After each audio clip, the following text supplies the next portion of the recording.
What's up, everybody? It is me, your host, Steve, messenger of King Nothing Comics. It is April 16th, Wednesday. Welcome, welcome.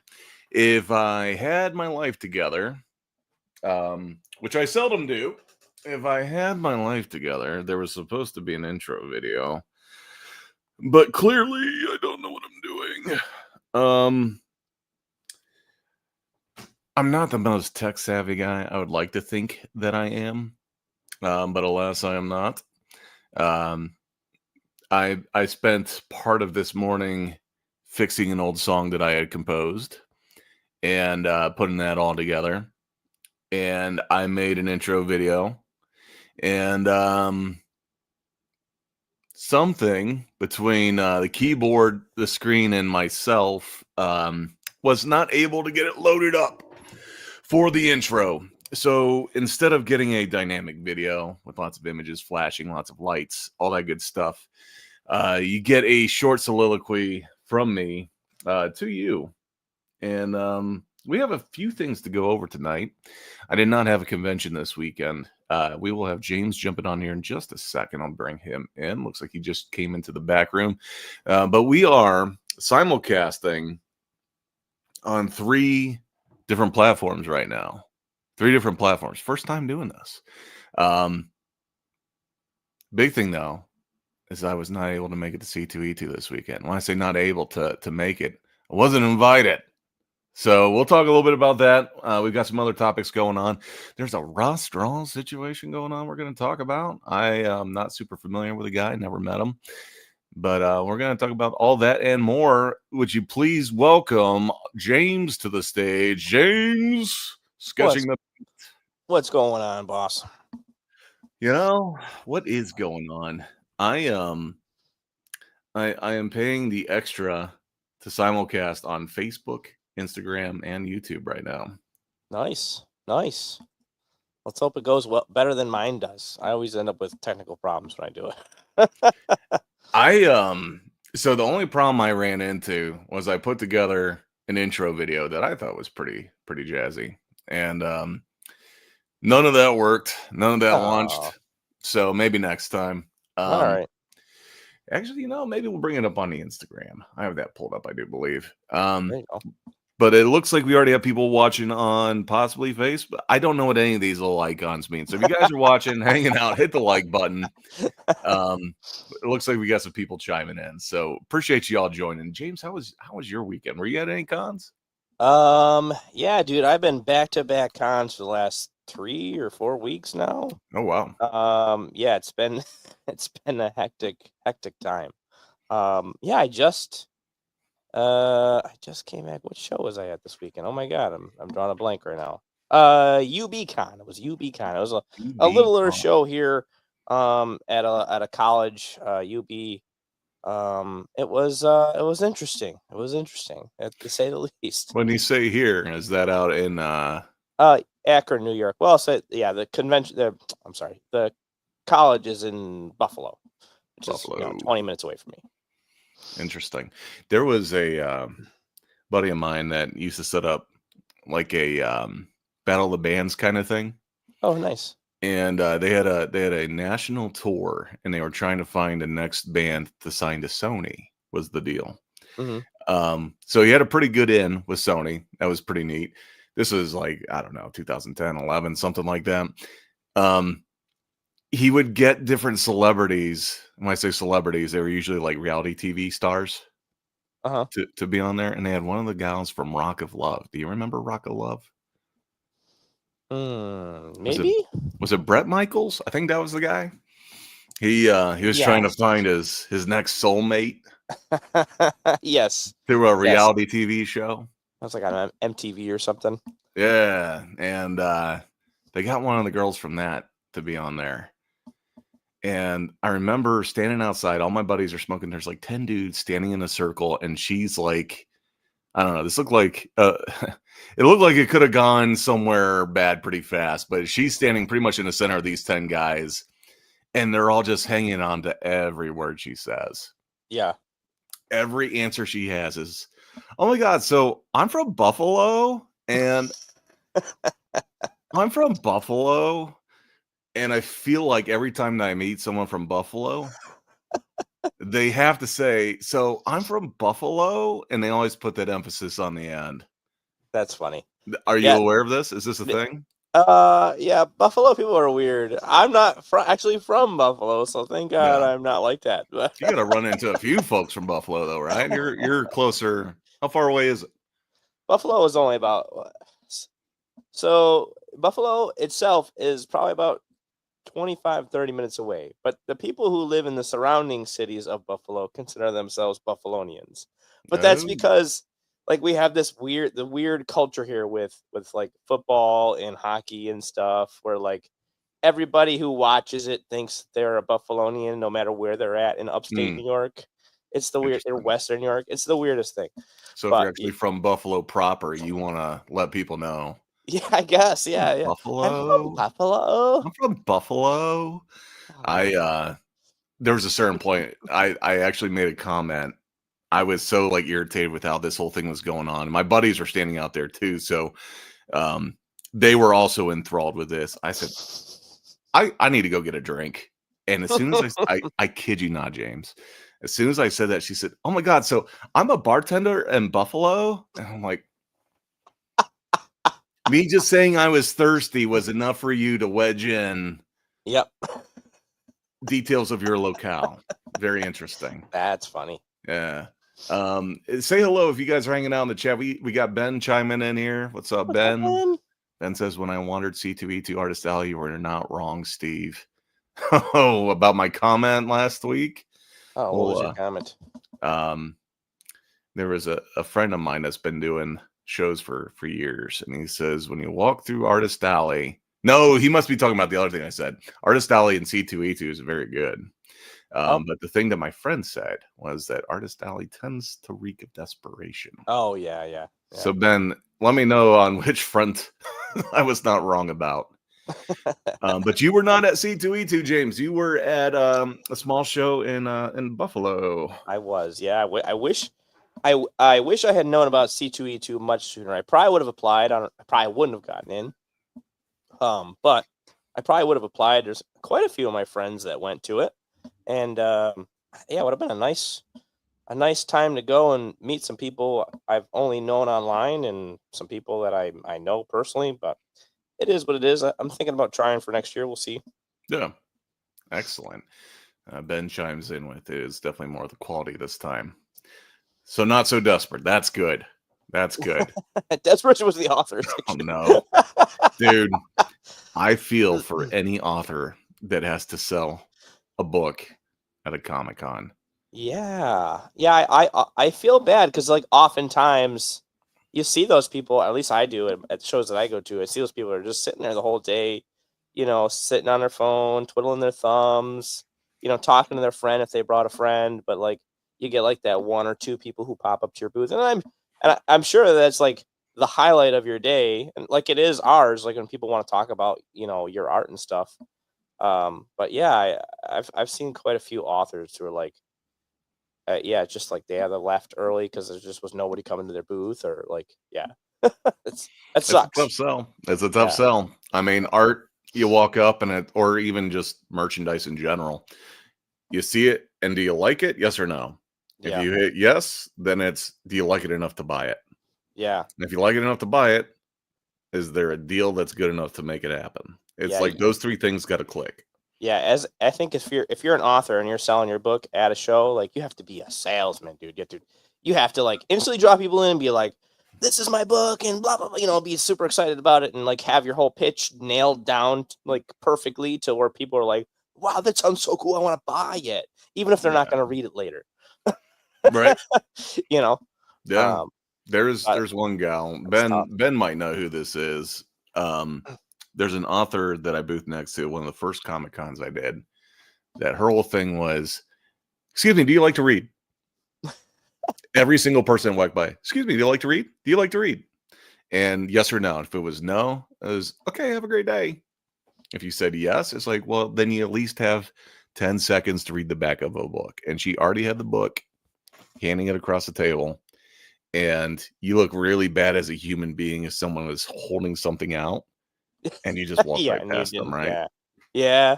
I don't. Yeah. Yeah, I've had many of those times where if I'm just walking the show floor, just kind of wandering around, or like where people like are like handing you something or giving you something, like you almost feel obligated to take it. You're like, or Yeah. do whatever they're asking you to do. Like, oh yeah, oh cool. You know No. Yeah. what I Yeah, it's a pretty standard mean? line. She was on it though. I've never seen an author sell more books than this gal did. That wasn't That's awesome. like there was one guy I saw who had like a mega booth, Yeah. and I guess he also was on Star Trek at some point. Mhm. So he already had people coming just to sign, but then he was also selling his sci-fi books. Mm. Like that dude didn't have a problem, right? Yeah. Famous, that was the crowd, whatever. This girl, I mean, she's next to me in Artist Alley. Mhm. And I mean, she had people walking up that would read back of one of the books and they'd be like, "What? So what deals you got going on?" "Well, yeah, I'll buy all 10." 10 books, just like that. That's crazy. I can barely read like text that people send me, let alone, 10 Yeah. books. But what's up, Dave? Dave's hanging out in the chat. What's up, Dave? Dave, did you make it out to C2E2? I believe that's where we met. My short-term memory, I I constantly have people remind me. I believe I met him at C2E2 a few years ago. Huh. Um, I don't know. It was always a great show I say I went once. The one time I went, it was always great. So always is true. Yeah. 2023, man, it feels like it was long ago. Yeah. Long ago. But yes, it was Ben chimed in, Armin. Mm. That was him. Played Oh, Quark. that's cool. Yeah, it was pretty neat. I talked to him, him and I don't know if it's his wife, assistant, whoever it was, before the show started that day, just briefly, because I mean he did have a really impressive setup. He had like carpet in his booth, and it was Mhm. like a big walk-in like bookstore looking thing. Yeah. It was a good time. It was a good time. That's awesome. Yeah. But yeah, authors, what gives? What gives? Yeah, what gives? I don't envy them in their position. It's hard enough being an artist at a convention, and I heard C2E2 was good. If you can get in it next year, buddy. Have you applied at all to them? No. By the time I did apply or did look to apply, they didn't have like you could even wait list. I think that was one of the shows that I couldn't even be on the wait list for. Pull up. Well, if they make announcements as far as applications opening, I'd jump on it as soon as you can. Yeah. Because I know a lot of people said it was an amazing show. That's awesome. That's good to hear. Even Dave. It was awesome this year. Nice. What was a highlight for you, Dave? Pick up some cool stuff. Get to meet any artists. I'm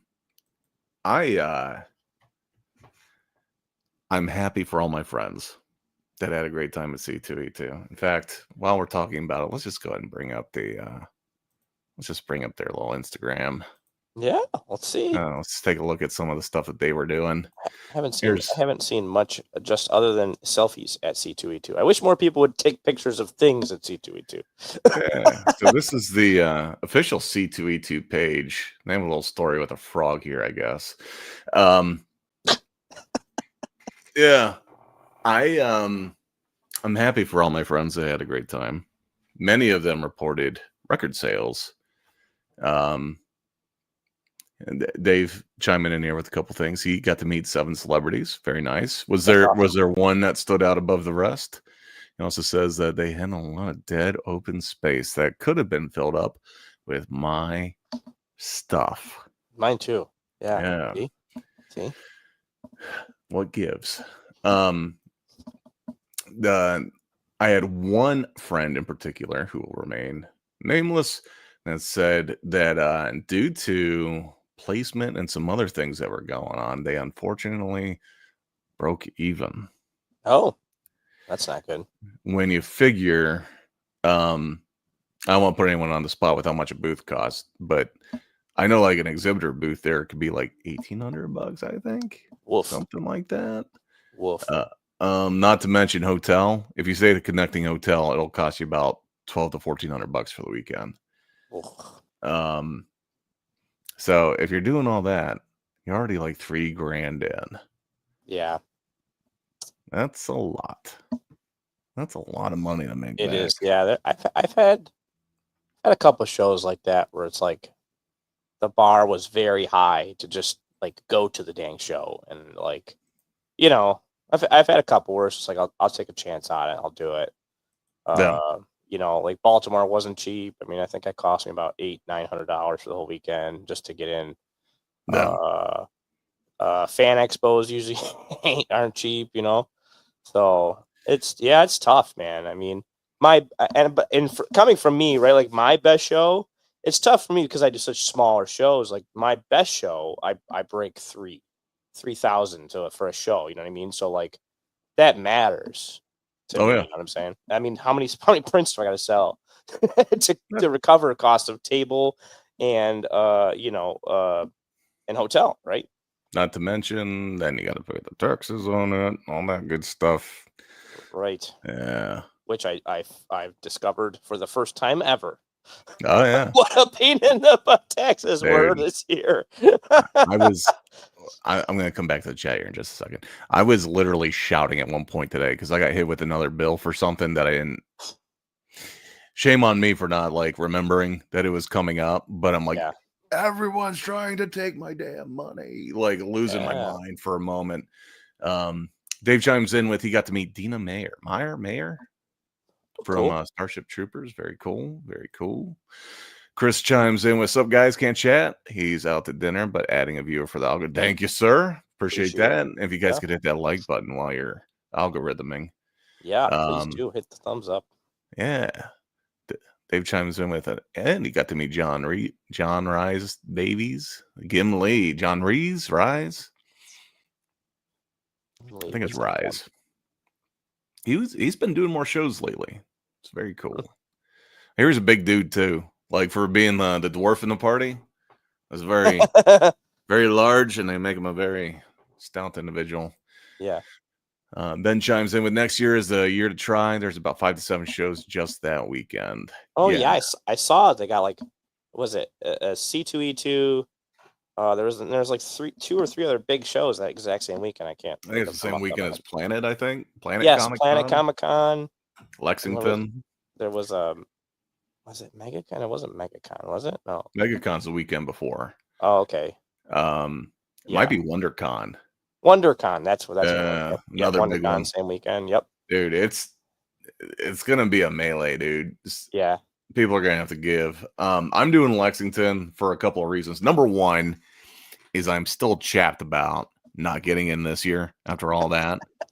But number two, it's like I can't sit around and hope that I get in this show.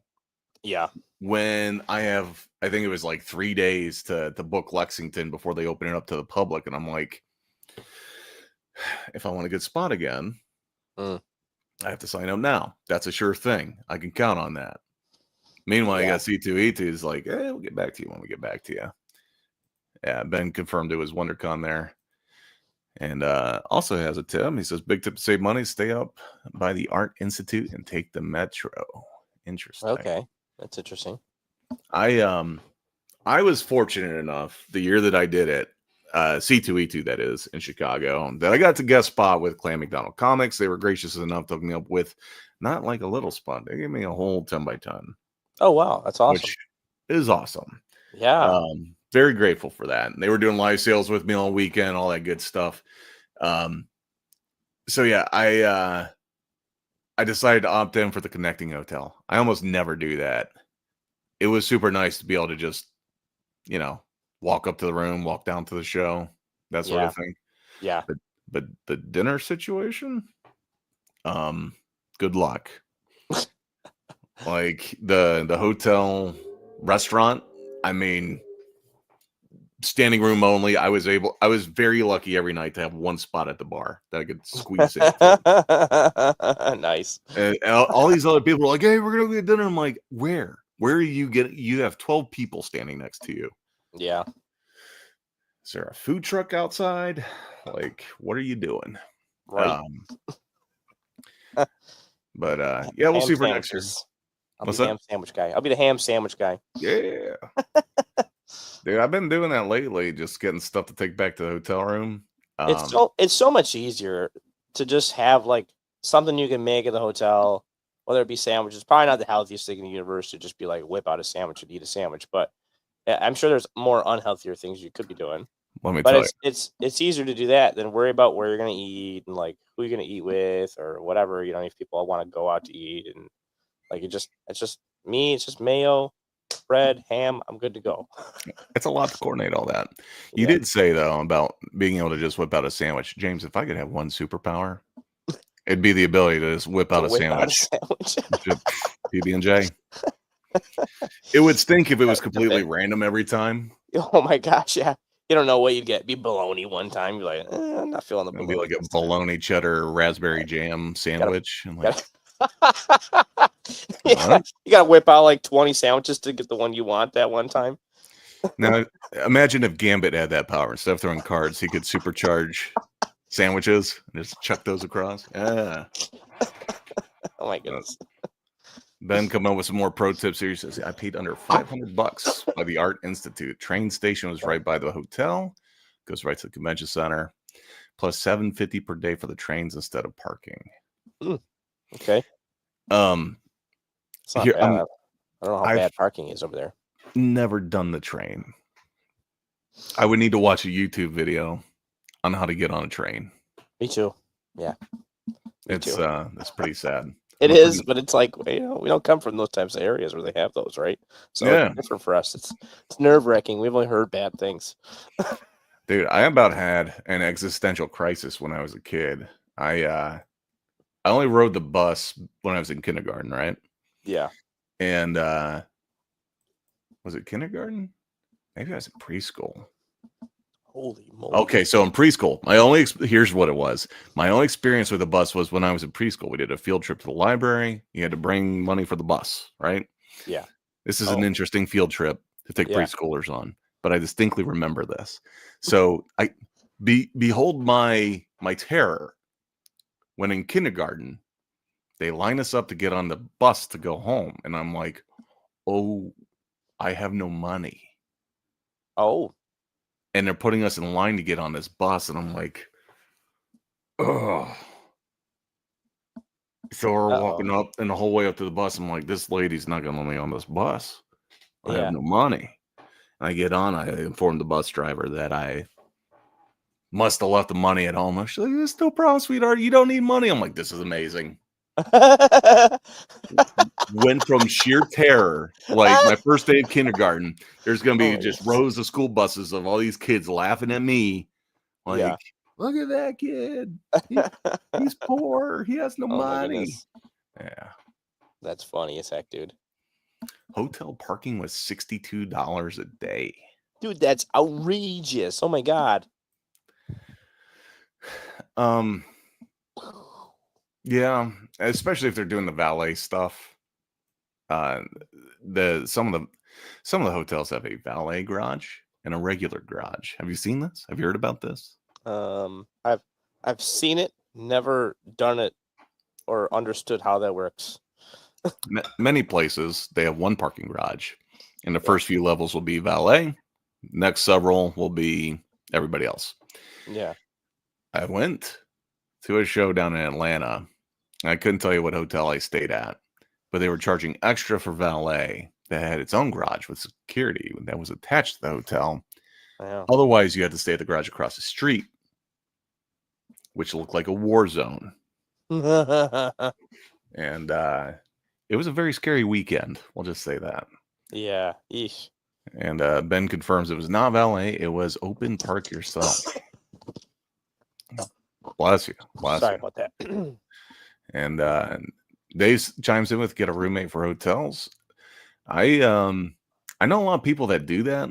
Like I know Ben has done that. I know Chris has done that with like Airbnbs. I'm not big on the roommate thing.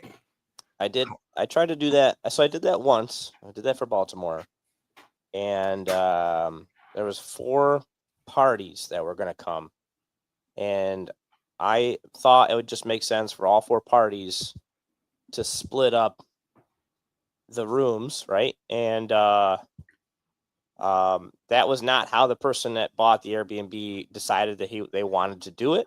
And then the person that bought the Airbnb and one other person bailed out completely because of family stuff. Well, family stuff for the one person, the other person just didn't have an excuse.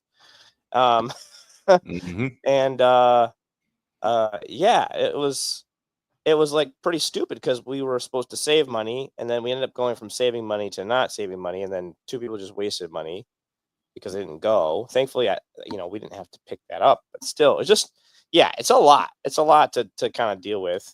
Thankfully, I have a built-in roommate, my wife, There you go. and she does shows with me. So Yeah. I'm not saying she does every show I do, but we kind of stick to that dynamic if we can. Yeah. Absolutely. Even if I know the person, like I definitely have to know the person, right? I'm not just going to go with a rando. Yeah. But even if you know the person, there's just so many little things that pop up. Number one is I'm positive that I snore. So sorry in advance. The other thing is like even like little thing like routines, like when do you take your shower? In the morning when you're going to the show, you writing together? Does one person sleep in? Do they go at the last second? Do they like to go first thing? Like all those little things. Even like, do you get breakfast on the way, or do you get it in the hotel, or do you get it at the show? Yeah. All those little things. If you're not on the same page with somebody, it just turns into this weird, like little dance. I don't know. Yeah. Yeah. It's weird. And it could be awkward too, because you're like, I just kind of want to do my own thing for now, and like the other person's like assuming that you want to do something all the time. You're like, I don't like, or like, they're not. Sometimes some people aren't like super independent, so they almost rely on you then No. to like make the plans, and you're like, I just want to like go grab some food. I don't want to go far. I don't want to do anything. I just want to go do this, and like, Yeah. fine. I guess if you want to come. You know what I mean? Like, Yep. not everybody is a very like sociable on all the time person, and when you're one of those types of people and you're with someone who is sociable on all the time, it could be it could be very exhausting. Yeah. Well, not to mention when you said earlier, like if they bail out Yeah. and they're just like, "Well, sorry, I don't have the money. I was counting Right. on the money from that weekend." Like that kind of crap, I Yeah. don't have patience for it. Yeah. Like, pay up front, pay me now. Right. This sounds like Craigslist level stuff. You'd be surprised how many people ask to share rooms. That sounds like the whole Craigslist like killer thing, Yeah. Ugh. But it doesn't surprise me at all. There's a lot of folks that's just part of the con experience, It's Yeah. let's find a bunch of other people and make friends and go have an adventure. And I'm like, that's how your wallet gets stolen. Like, Yeah. I don't know. That's where my mind goes to. I had one time ever, and I won't name him, and I don't think he'd mind me telling the story. But the only thing is, like, I got one buddy in particular that smokes weed. Mhm. He doesn't smoke weed in the hotel, but he does roll his blunts in the hotel, and it Mhm. does make the whole hotel smell like weed. Oh yeah. And I'm like, I personally don't mind, but I'm like, if I ever get hit with that $200 cleaning fee, buddy, you're getting the bill. Yeah. Right. I've only shared rooms with him a couple times ever in the last 4 years. And he's a really good dude, but like that's the one I'm like every time he does, I'm like, dude, you're playing with fire, man. Yeah. Yeah, I Um, know. so yeah, next year, Yeah. man, C2E2, jump on it. I mean, this definitely has some of the coolest cosplays I think I've seen. Yeah, that's cool. Just kind of clicking around through some of these, and then like I said, next year, man, I'm already signed up for Lexington. And if everyone's going to C2E2 or WonderCon, I should be able to do pretty good at Lexington. That's what happened at Cincinnati this last year. same weekend as New York. Ah. Everybody went to New York. Had a fairly, from what I heard, mediocre time. I went to Lexington, got me, or Cincinnati, had me a good time there. And That's cool. yeah, these are pretty sweet. Yes, convention center looks huge too. Yeah, this is just the like the lobby area out front. Yeah. That's where like all the real cosplay stuff happens. Not many actually walk the show floor. Well, yeah. What is your experience with cosplayers? Because my experience so far has been, and this is not in any way bashing cosplayers. If you like to cosplay, that's awesome. You know, if you're there to do the cosplay contest, you're there to do the cosplay contest. But in my opinion, at shows, I get maybe 2 out of the 4,000, or 2,000 or 3,000 people that do cosplay will actually buy something from me. Never ever any other time. It's almost like, it's very much like cosplayers don't like to buy things. I mean, maybe they do buy like keychains and stuff, but not art, at least. It's they're usually there to be part of the show. Yeah. And yeah, they usually don't have it's like more like look at me, not let's look at you, right? Well, and to be fair, it's like they don't necessarily have pockets for a wallet, and that sort Yeah, of thing. That's true. Yeah, that's true. Yeah. That's true. I know, and sometimes the guys that like do buy stuff for me, I feel bad because I'm like, I don't usually carry around bags to give to people. I probably should, but like they're like, I don't have any room for this. I'm gonna have to have my buddy just hang on to it, and then their buddy has to hang on to all their stuff the whole time. That's a lot of people that do like regular cosplay, not even professional. They just regularly do like, call it the next level up cosplay. They usually have somebody walking around with them as the handler. Right. Which I've really seen isn't a that. bad idea because Yeah. some of them can't take 2 steps without being stopped for another photo. Right. Especially the ladies. I've seen that too. Ladies, I've seen that too. Watch them like walk a foot, and then, oh, can I have pictures? And then another person, can I have pictures? And then they're like stuck there for like 15 minutes before they get to move another 5 feet. dude, I've seen some real uncomfortable stuff happen with cosplaying, and I've told some people like, hey, by the way, you can say no. If someone walks up and they want to take your photo, you can say no. It's okay. Just say, sorry, I really need to go do whatever, and do your thing. I need to take that stance too when it comes to commissions. People always ask me for commissions, and I'm like, I don't really want to do that. My wife's always like, you can say no to commissions. You know that, right? I'm like, yeah. But you know what? I need every dollar I can get at some of these shows, man. You don't want to let people down. At the same time, it's like, I don't know. I've seen some people ask for a photo and then it turns into like a whole thing where they want to pose and they want to do this. They're like, no, wait, let's get closer. Hey, let's do a quick video. And it's like, you said yes to a photo, not a photo shoot. Yeah. Yeah. Yikes. Ben chimes in with, a lot of cosplayers have spent most of their money to get there or come back when they take off the cosplay. A guy dressed as Jason had a garbage bag to carry stuff he bought. That's, oh wow. That's pretty good. That's funny. Yeah, the whole thing. We watched part of that, like a small clip of that video about cosplayers that spent most of their money to get there. Yeah. There's people that have anywhere from like $500 to $1,000 wrapped up just in their costume, let alone passes, hotel. Yeah, dude. You see anybody walk around in fursuit, you know that they've dropped some serious money on it. Unless they made it themselves. And they're not making any money that weekend unless they have a booth that they're selling photos and that sort of thing. If they're just going there to like hang out, their only hope is to win the contest, and the contest doesn't pay that much, right? Right. Yeah. So I don't know. I don't know what the whole angle is for, other than it is a fun way to interact with people when you're part of the show and you do have a good cosplay. Yeah. I know there's a dude, I think he goes by Pseudo Superman. I think it's the whole thing. He has like a real casual Superman cut. He has the right look, like face-wise and hair. Yeah. And he'll wear a nice suit, and underneath he's just got a little bit of the Superman shirt sticking out.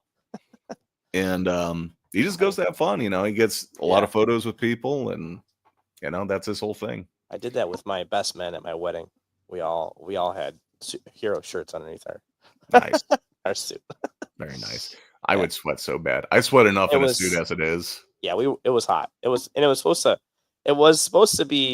rain that day. Thankfully it didn't. So we would have been like drenched and sweating and, bleh. A good combo. Yeah. A lot of the guys had to take their jacket off after the ceremony. They're like, it's way too hot, dude. I gotta take the jacket off. Yeah. Like, yeah, you're fine, dude. Yep. Yeah. Things that you don't think about leading up to the wedding, and then you're there and you're like, oh God. Yeah. So let's click through just a few more pictures here. This looks like this is the artist down here in the authors section, maybe. Nice. No, the Goosebumps. He's the actual guy that illustrates. That's for cool. Goosebumps. Yeah. That would be nice. That'd be cool to meet him. Yeah. That was and Ramos. I would have met Ramos too. I didn't have the foresight to pull up the C2E2 walkthrough video I was checking out earlier on YouTube. Oh. But they actually walked down to Artist Alley and all that. So nice. Would have been great, just like the intro video, just like all my other good intentions. It's all right. Next time, if you want, we'll practice. We'll practice ahead of time. Yes. Well, let's talk about. You had messaged me. Yes. A little. I didn't watch. You sent me a lot of links. I did, yeah. And I did not watch any of those. I instead went to a shorter 20-minute video because I was like, you got the short answer. Yes. So, our dear friend ROSSDRAWS. Ross and I go way back. Like to about yesterday when you texted me. You're like, I've never heard of this. What's going on? I have no idea who this guy is, but there are some interesting. I will say there are some interesting things that do apply to our world that he was going through. Can you give us a elevator pitch spiel as to what this ROSSDRAWS guy is about and what the hell did he do? Yeah, I'll do my best to do a proper recap here. We'll start with, who is this guy? So ROSSDRAWS, he is a digital illustrator. He's been doing it, I want to say, since the early 2000s. So it's funny because I actually just recently became a fan of his work because I had like a weird art moment where I wanted to switch directions of the way I wanted to go. And I was really looking at doing illustration style artwork. And I started following along his videos and his his channel and stuff. And someday earlier this year, like I want to say January or last December, a video popped up in my feed about ROSSDRAWS using AI. And more than that, there's more than that. So apparently, a Redditor, I can't. This is how he looked when that video came out. Yeah. Don't do it or I'll club this dog. Good Not true. It's not true. So a guy came forward on Reddit. His name is Fen something. And he came forward and was talking about his experience with Ross. I guess according to him, he's been like quote unquote friends with Ross for a while, since like 2020 or something, or 21. And he posted a lot of their conversations in chats about some things, just like how he like wasn't being paid to help represent Ross at conventions. Like he had volunteered for one, and then like wanted to be paid for the next time that Ross had asked him to come out, because it was going to be a whole month he was going to be out, and like so then it goes further down the rabbit hole with that, and then he digs into how Ross has been using AI to paint over for a lot of his works, so I guess he's painting part way and then having AI do the yeah. So he like. From what some of the screenshots I've seen from what I watched today, anyways, it looks like most of them were either an AI generated idea that he painted over, or it was a idea that he did a rough paint on uploaded it to AI and asked it, like, what would you do with this or whatever, or make it look nicer, to give him some of the elements, and then he would paint over it and just change a couple of things. Interesting. So he kind of and I guess according to their chat history, he was talking about, from the beginning of 2024 to the end of 2024, he had a folder on Discord with about 44,000 pieces of AI generated artwork that he was using for reference or whatever. And that he was talking about, we need to like have a system in case that we need to start deleting these because, if somebody ever hacks our Discord. So like, and so he came out with an apology video, or like like him defending himself style video. And basically was like, kind of played it off that him and this guy wasn't really friends, and that this was just some stranger who was like, he wanted to help and he ended up helping and blah, blah, blah. And how this guy was kind of a little bit of a weirdo, or a girl, or I don't know if it was a guy or a girl, was a little bit of a weirdo, and, was asking like some pretty personal stuff. And so like, that's the way that Ross tried to play it off. And that he like didn't really acknowledge the elephant in the room about the AI usage. He basically was like, it was a new technology. And then he's like, it's just like when digital illustration came out and blah, blah, blah. So obviously he's pro AI without saying he's pro AI in the entire video. He's definitely pro AI from the way he talks about it. That's how a lot of these, I don't know. I feel like there's a lot of, we'll say, above the mid-tier section as far as professionalism goes, folks that are in the industry that are required to pop out a lot of stuff. It's like, well, we just used it to kind of jazz up what we already had. The stuff that I would have painted anyways, I just used a little AI. Okay. Yeah. I mean, and some of the ones that Kitten Chat, or whatever her name is, the one video I sent you, she like shows a couple of these pieces. Well, basically Fen shows a couple of the pieces, and then she kind of talks about it. Shows a couple of these pieces, and like you could tell like there's elements from the AI image that he did that he didn't even touch. Like it literally is that the AI, like there's a hand on a sword. There's some elements in the background of like some swirlies you can tell. It's just yeah. I mean, that's the hard part with digital art in general, is because it all kind of homogenized anyways. Like there were some different style spin-offs, especially with like the anime influence and that sort of thing, where you get a lot of people that complain about Artist Alley that it all kind of looks the same. And it's like, well, the challenge with digital art is everyone's kind of following the same direction and format. Yeah. So then you get an AI model that's trained on all this stuff, and it just blends it all together. Well, now there's so many AI images out there, it's starting to train itself off of that too. So it's like, okay, it's almost diluting the well, to be honest. Well, and it's like I've got a couple buddies that do a lot of shows, like Tony Santiago and Greg Krivik, that do like super realistic digital painting. And I know some of the artists, not necessarily them, have expressed that like, well, because I've been in digital art for so long and I kind of carved out a niche, I feel like I'm replaceable now because people can just use an AI filter. Yeah. And it's like, why pay me, a premium to paint something that could take 50 hours to digitally hack out that you can do in a prompt? Yep. It's interesting. Dave chimes in. I'm not an artist that requires AI, but I can see it being used for people with physical disabilities that want to do art. Yeah. Only that was the real noble purpose behind it. Yeah. That's what it really boils down to for most people, is that it just makes what they are going to do easier to do, and it's going to look even better than if they had actually done it. Yeah. The percent of people that would be able to appreciate the benefit because they do have a disability, while I do see some merit to that, I think, to quote Art Germ, he had a statement on AI pretty early on. It's like the way that we've been doing things is not conducive for the artist that paved the road to get here. Yeah. And it can be a useful tool. It could be a useful part of society. We just gotta do it right.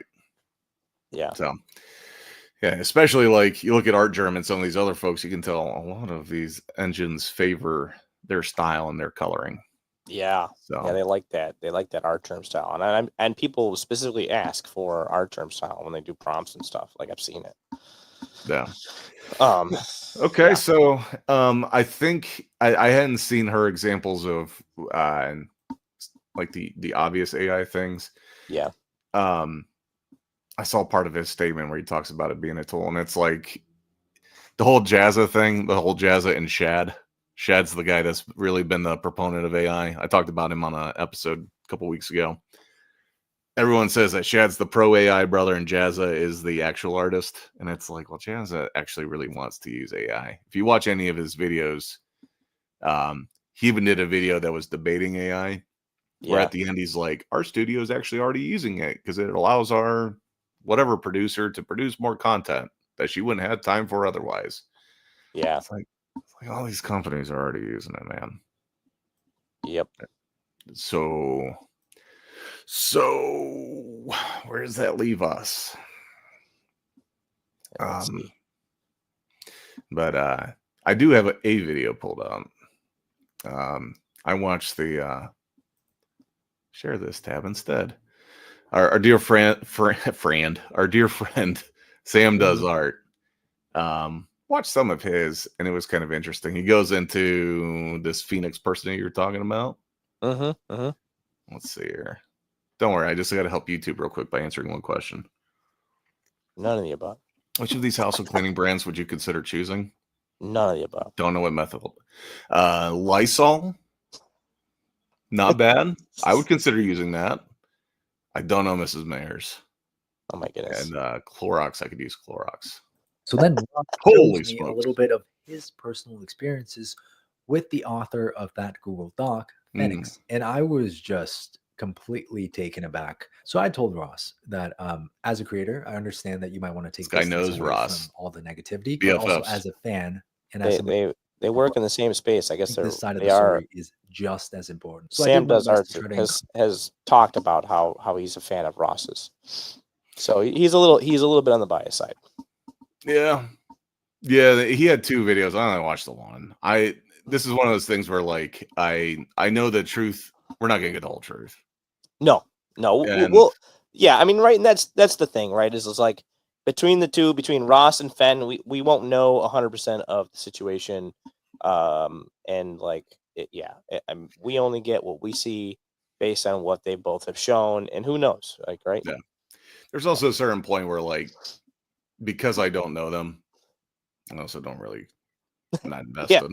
I don't want to say I don't care. Yeah. But there was an interesting bit though, and I want to see if I can pull it up real fast. Is the communications that were going back and forth between this Ross fellow, which is him. He's that's a sad photo. Like if you just pulled up on that and you had some sad music playing, like this man is distraught.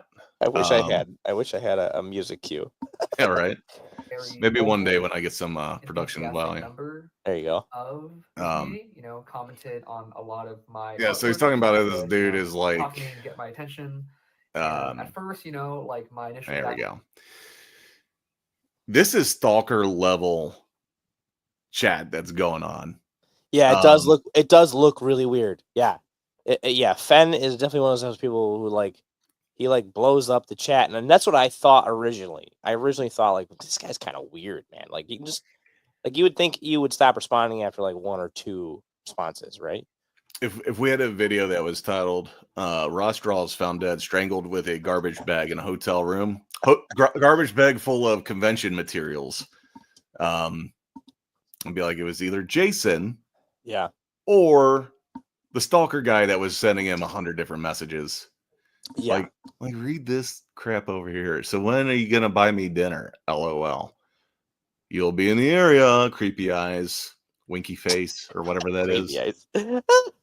Then 2 days later, day 288, day 289, day 290. So you buy me dinner tomorrow? Creepy eyes. if I was doing this to, I don't know, a random girl that I met, Yeah. the cops are getting called on my ass. Yes. And this guy's like, he's a fan. Friends, I think the real conversation tonight is, what does a stalker look like? Yes. Yeah.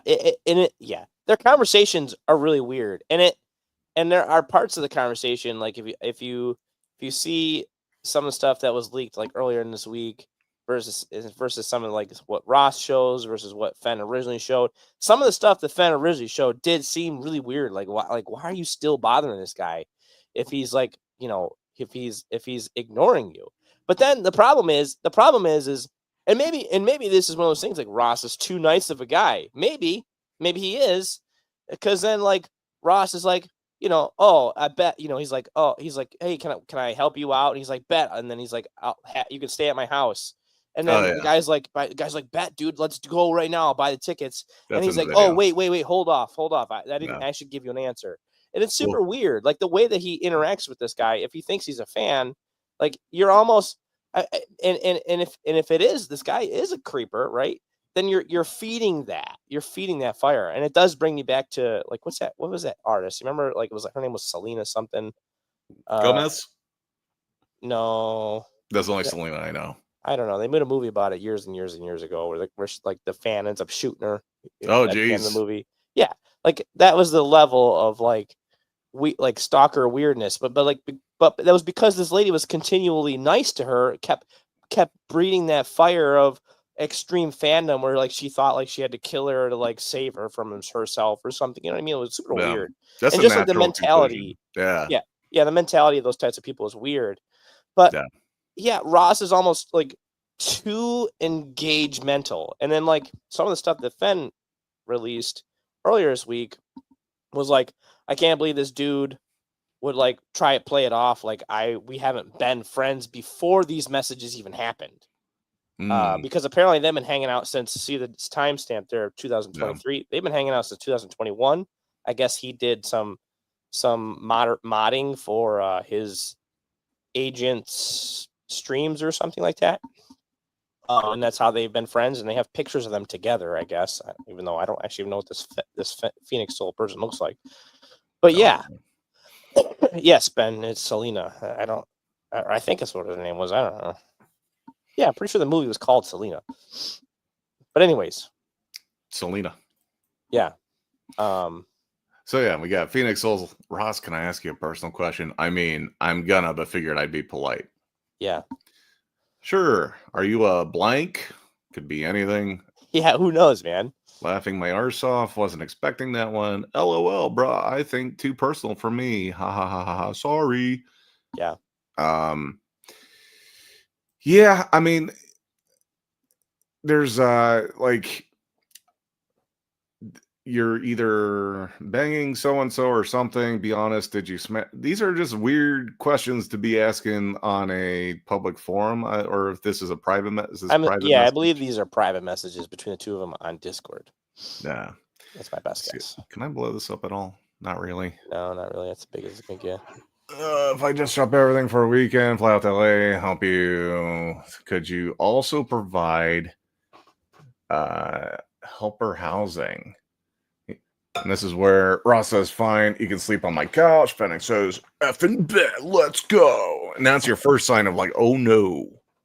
Yes, exactly. What have I just allowed? And you could tell Ross was like, oh, wait, I don't want to be impulsive, but let me, hold on. Don't buy the ticket. Yeah. Let me get you a real answer in a few hours if that's cool. Don't want to be impulsive. Listen, I also don't want to be impulsive, but won't get far playing it safe. Don't want to be impulsive, but I won't get far playing it safe. Yes. So like if you're interacting with somebody at this level, when they got millions of subscribers, it is a little tough to be like, oh, I don't want to miss out on an opportunity where I could meet other people that are in the industry that I can like kind of network with, right? So there is a huge draw here, even if you're not getting paid, to work a booth with this dude, right? So I could see that. So it's interesting you say that, because I have a friend who regularly, I shouldn't say regularly, but a couple times a year, they will have random fans of theirs run their booth for them. Oh wow, Yeah. that's crazy. Uh, With them there, right? Like no oh, proxy. just like proxy booth. Oh, Yeah. okay. So That's weird. imagine That's super weird. imagine the last person that you've had like a really good conversation with. Maybe you've talked to him at a couple shows, Yeah. and you're like, you know, for some reason you decide to put it out there, like, hey, can anyone run a show for me next weekend? And that is the person who hits you up. Yeah. Yeah. I don't know about that one. I don't know anyone well enough to be like, yeah, you can run my business for me and sell my stuff. Not only is my business too chaotic to just hand over to anybody. Like, yeah. I don't know that I could just like, hey man. Now granted, they might be super trustworthy because they don't want to mess up, because they want to be a good friend and a good fan and all that stuff, and they could see it as an opportunity. Yeah. I feel weird asking friends to cover for me. Yeah. Just because I'm like, I feel like I'm imposing. Yeah. Yeah. I mean, yeah, I don't even have enough friends that I could ask to be like, hey, you want to even help me at my booth? But Yeah. you know what I mean? Like it's Yeah, I my don't buddy know. Brandon has helped me a couple times, and when the show is slow, I feel bad because he's just sitting there, and I'm like, sorry, dude, sometimes it's like this. Yeah. This is usually Yeah. when I draw stuff. Yeah. I had my buddy Kevin at one show, and I did feel bad. I'm like, yeah, I'm just sitting here drawing. You're just sitting there doing nothing. Yeah, it's like, sorry, bro. Yeah. That's just how the cookie crumbles with this business. Yeah, you got some crumbly cookies in this situation. Yeah, the same thing. Like I had Dave says I wouldn't feel comfortable doing that for someone. I had a situation at AwesomeCon. Let me tell you this. Oh. So I've started paying for electricity at the booth so I can run my lights, right? Yeah. And this dude comes up to me. I've never met him before. He looked like I might have seen him at a show, maybe, but this is before the show even starts, right? This is load-in day. Yeah. He's like, hey man, I've got one of those portable batteries. I see you have power. Is it cool if I plug my battery in at your booth overnight? And in my mind, I'm like, there's really no problem with this on Yeah. a very surface level. But then I'm like, if literally anything happens to this battery, I want nothing to do with it. Yeah.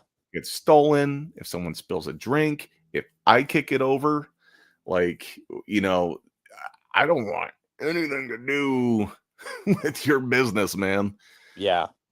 And the worst case, I told him, number one, dude, I said, maybe if I knew you better, I'd hook you up. I said, but number one, if anything happens, you're going to suspect me or blame me. Number two, if that thing overheats and explodes and sets the whole place on fire, it's in my booth. Yeah. He said, oh, it's a small battery. I said, that's fine. Sorry, dude. I don't. Why wouldn't you just take it back to the hotel and charge it to the hotel? And that's what he said he normally does. He's like, we always try to ask because we don't want to lug it back. And I said, I wouldn't want to lug it back either. That's why I paid whatever it was for the electricity. Yeah. I don't know. I think there's a line between, like you're saying, trying to be nice and then also being a responsible adult. Yeah. Someone's got to look out for you and your business and your welfare, and ain't nobody else going to do it for you. Yeah. So. I never understood the proxy thing too, because I think a huge part of being an artist at a show is engaging with people who are enjoying your artwork and like signing it for them. And I understand a lot of artists like charge to sign stuff, which personally I would understand if you were, a Marvel or DC artist and you didn't want scalpers. But like part of that draw is to meet the artist and get the signature. You know what I mean? Like Right. I would if I was gonna go to like someone like Dominic Glover's booth, who I know does proxy at shows. He has a team of people who do proxies for him at shows where he's not there. He's at other shows. Right. I wanted to go there to meet Dominic. Well, he wasn't there because it was his proxies there running the business for him. Now, I think one of them was like his wife or his mom or something, and the other person was probably like an acquaintance. So there's a level of trust there. But again, like I wanted to go to meet the artist, not just buy some shitty print off the wall that he's got. Right. And not that his art shitty.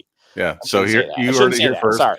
James sketching the beast. Let's put it in chat. So I like James Dominic's a sketching cool the beast guy. He seems like a really nice guy. with really awful art, apparently.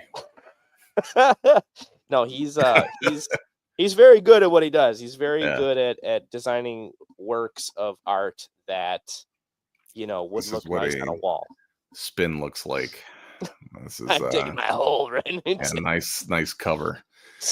Yeah, real quick, Dave says, I would help you if you needed to run to go get food or use a bathroom, but I'm not running a spot. Yeah, I don't blame you. People have offered to do that, and I do appreciate that. Like, hey, I do need to run and use a restroom. Can you watch this for me? Like, I don't expect anyone to step behind the booth. In fact, I don't want you to step behind the booth. It's a bachelor pad back there. It usually starts out nice, but as the weekend goes on, it all just kind of like, but yeah, even like when I've done sketch duels and stuff, if staff offers to cover my booth, I'm like, just stand next to it and make sure no one steals anything. Tell them I'll be back in 20 minutes. Yeah. So that's definitely appreciated, Dave. It's definitely, of all the things that people can do, hanging out, talking, and then like covering if we need to step out, that's perfect.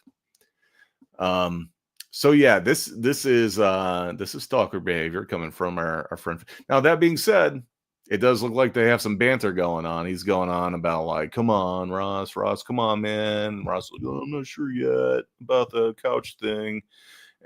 I mean, yeah, I think if you just kind of sack up and say like, dude, would love to have you come out. I could put down X amount for a hotel and to help you out, but I can't have you stay on the couch. If you want to grab dinner one night, fine. Yeah. But I'm kind of doing my own thing. Fine. But this whole back and forth thing, this dude's just asking for problems. Yep. I don't know. Right. So yeah, right. So if Fen is a stalker type of person, then Ross is not doing himself any favors by feeding into it. Right. But if they're friends and Ross is saying all this, that's pretty dirty. Like, painting this picture that this guy's a creeper. It's dirty, Yeah, and that's the point where it's like, okay, there's much of this that I just don't care about just because I don't know them and it doesn't affect me. Yeah. Is it drama? Yeah, drama's always kind of interesting. People want to see what's going on. Right. But like some of the crazier notes, I think this is what people really need to hook on to, is that apparently after things didn't go so great, it appears as though our dear friend Phoenix has sent a 16 bullet points, something like that, things that Ross needs to improve on and change. Yeah, yikes. That's incredible. I don't know that I've ever provided someone a list of things that they need to change after hanging out with them, good or bad experience notwithstanding. Yeah. So I've wanted to do this to people before. I usually don't. Maybe you should try it. Try it this weekend. Report back next week. Well, because of two things, right? First, I usually will be like, depending on the situation, right? Like I had a situation recently, like I don't want to talk about it, but like I had a situation recently where I was like, I was friends with this person. Like I thought we were really good friends. He made it, and then like when he like blew up my spot, it was very much like, oh, a friendship could have blossomed, but it's like, dude, I've been under the guise that we've been friends for 2 years, and like he kind of like was what's the term I'm looking for? I don't know, just making me feel like I'm a crappy person for no reason at all, and like that I was not, holding up to whatever standard he thought I needed to be at, and was telling me like I needed health problem, like I have mental health problems I need to work on. And sure, I'm a little weirdo, and I'm a little nutty sometimes, but like, dude, really? Like, and to become from a spot of where you're supposed to also be a professional, like he's mixing like this terminologies of unprofessional and professional in the same exact sense, like the way you would talk to a friend, you know what I mean? Anyways, so then I was like, I like wanted to write like these 16 bullet, like exactly like that, like the 16 bullet point thing about like, how dare you, you know what I mean? Like blah, blah, blah. That might be one of the mental health things he was talking about. Wanting to put together a bullet point list. I'm a little, but then like, so the reason I didn't send it was because you know what? I'm like, there was a point where I decided that this Oh, so wasn't you worth wrote my- it up. Well, yeah. So I You wrote had it a up. list. So you had the 16 bullet point list. I did, This but I is didn't. interesting. But I Okay. didn't send it. I deleted it, and I said it's not even worth it. You're not even worth my time anymore. Yeah. I just move on. I just said, you know what? Thank you for your time. You know what I mean? I wish you the best of luck because that's the kind of person I am. And let me know if you need anything ever in the future. Just next time, make sure you pay me properly, right? That was it. Did you happen to sleep on his couch? I never did. No, I never slept on Okay. his couch. Okay. No. His name isn't Ross, is it? No. You actually sent No. him a list. No, this is You're my FedEx. name is not Fenix You're Soul. No, FedEx. it's not me. Mystery solved. Holy smokes. No, Very interesting. But I could see where this. I mean, I don't know what he says in any of this because it's obviously all very redacted. But I could understand where someone like this would come from. But obviously, this person's not at a mature level, a mature enough level to understand that they probably shouldn't have sent this and just moved on with their life. Yeah. Agreed. Real quick, while we have it in the chat here, Dave did chime in with I paid to be there, but you're the only vendor I would help. Thank you, Dave. Thank you, Dave. I don't know you, but I would say, what am I, chopped liver over here? I'm Maybe one of an these days, authority. Dave, we'll meet at a show. I'm a good authority that you are chopped liver, according to Dave. Just kidding, Dave. I'm kidding. We're having fun here. We're having fun here with our friend Fenix. I mean James in the ridiculous. So obviously you don't want to dive into all of the specifics, but I wouldn't be doing my job as a host if I didn't pry a little. Oh, okay. What were some of the things this person was expecting you to do? They were expecting me to do extra work with no pay. They were blaming me for things that they had oversight on. They were upset at some of the terminology and things that I said, because we come from two different worlds. And there was kind of a plethora of things, but yeah, it just was one of those things where like our professional relationship couldn't continue, and like the way that he worded things, our friendship couldn't continue either. So it was like, it's just like, I'm not going to waste energy on someone who thinks that little of me. You know what I mean? Like, it's, yeah, we're not really friends anymore then. I don't blame you. I'll tell you who is a friend though. That would be Dave. Dave, you're a good guy. He says I'll help both of you out. I appreciate that, buddy. I do want you to know, Dave, if you're at a show where James and I are both there, I do get priority. Just so you know, just so we have a stack rank here of who comes first. I'm okay with that. But you're not doing the Chicago Fan Expo, are you, James? I am not. I signed up and I was denied. Well, keep an eye out on it because I know the wait list does shuffle around on that one. But Dave kind of sticks to the Chicago area there. Okay.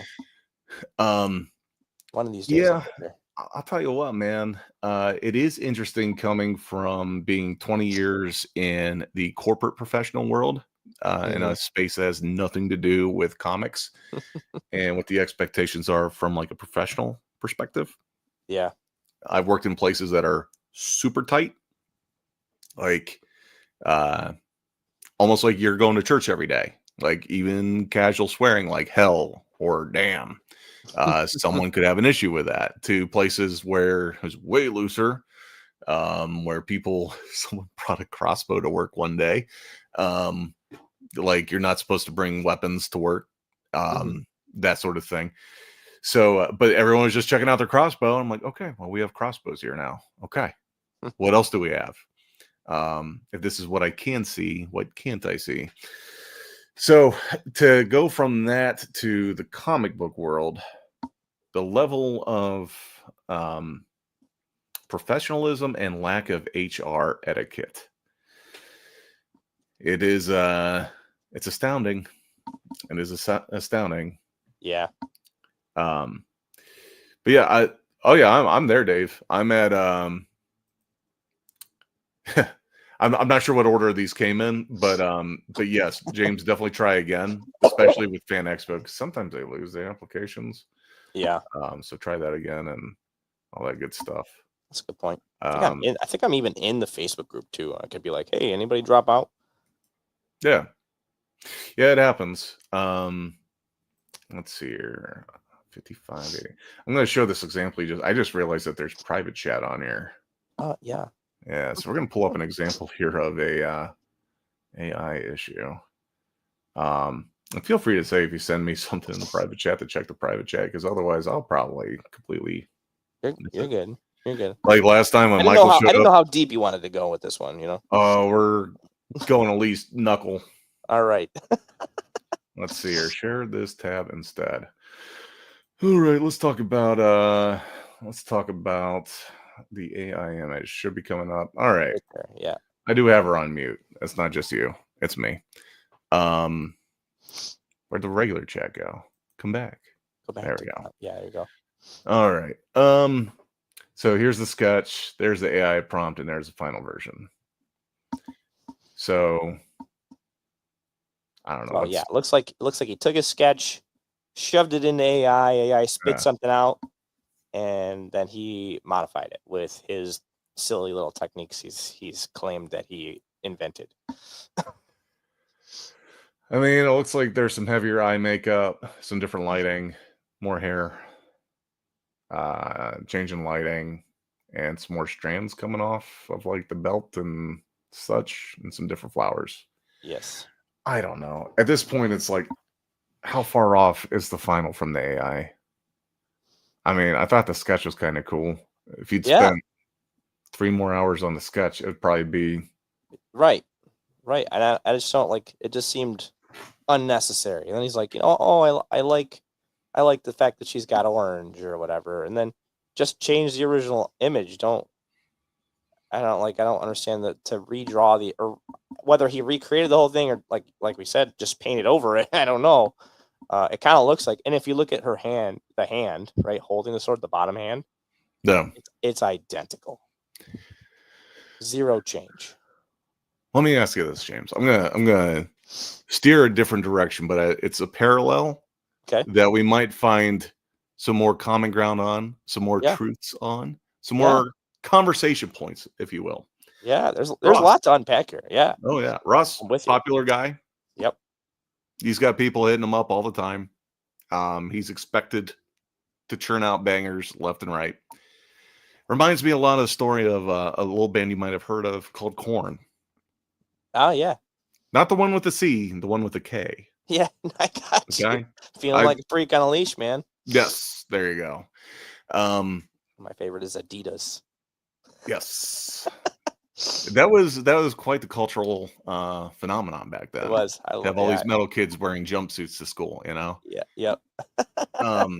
So there was a phase, I remember hearing in one of their interviews, where they were kind of getting burnout on the writing process. They were churning out Billboard hitting singles left and right, and they had to come up with another album. They've been touring left and right. They've been all over the world, all this. And now they're expected to go hit the studio and do it again.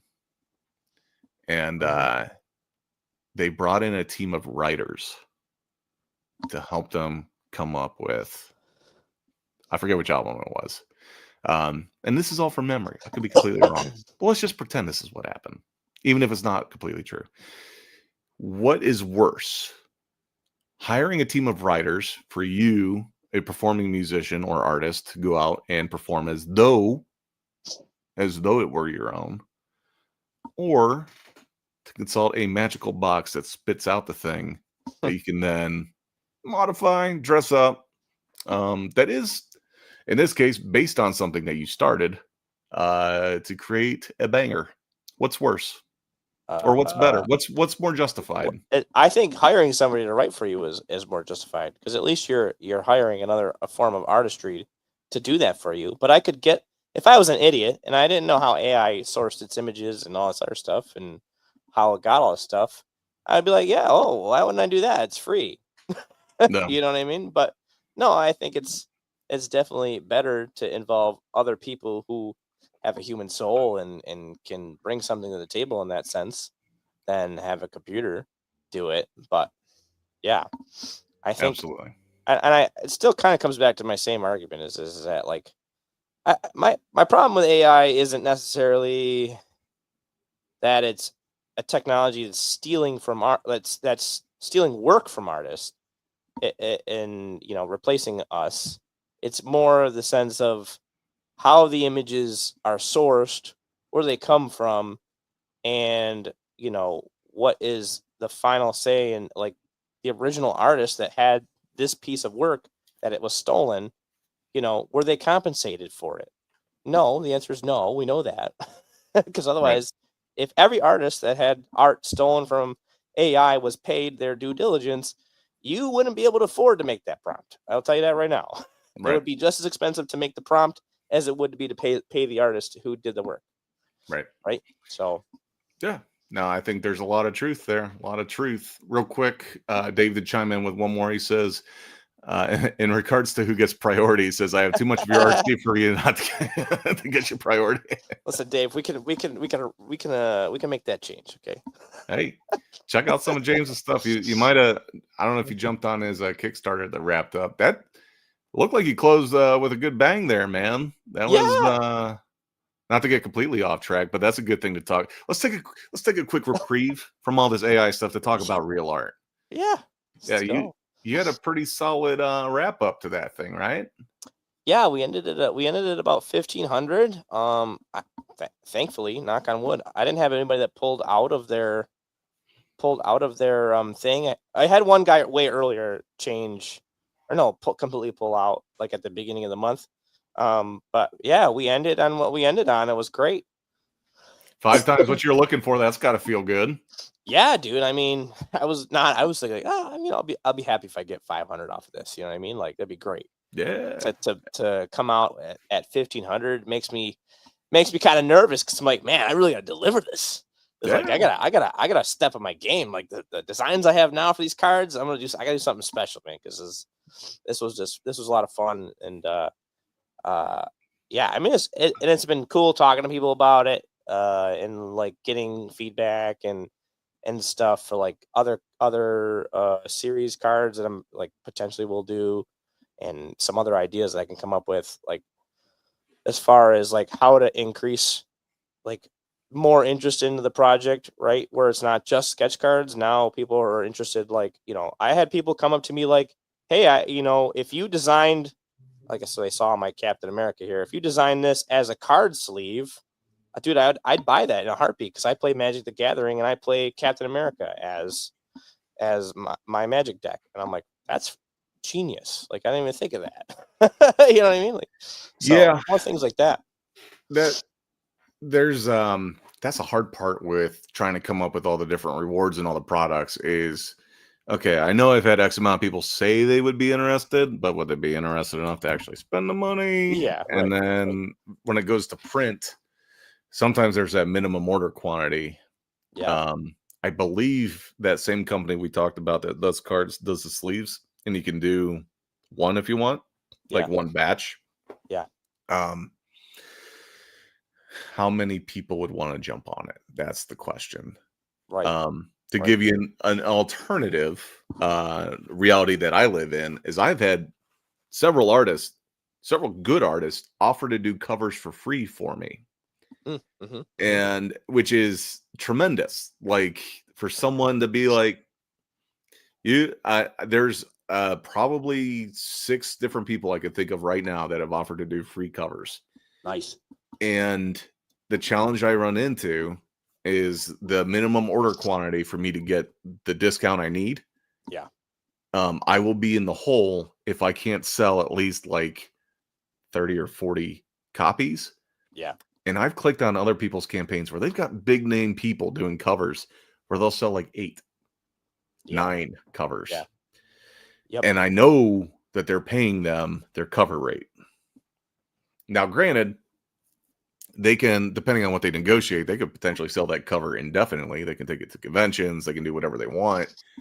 Unless they call it a Kickstarter only reward, then they're screwed. Which is a mistake that that has been made on a Kickstarter that I've been a part of. No.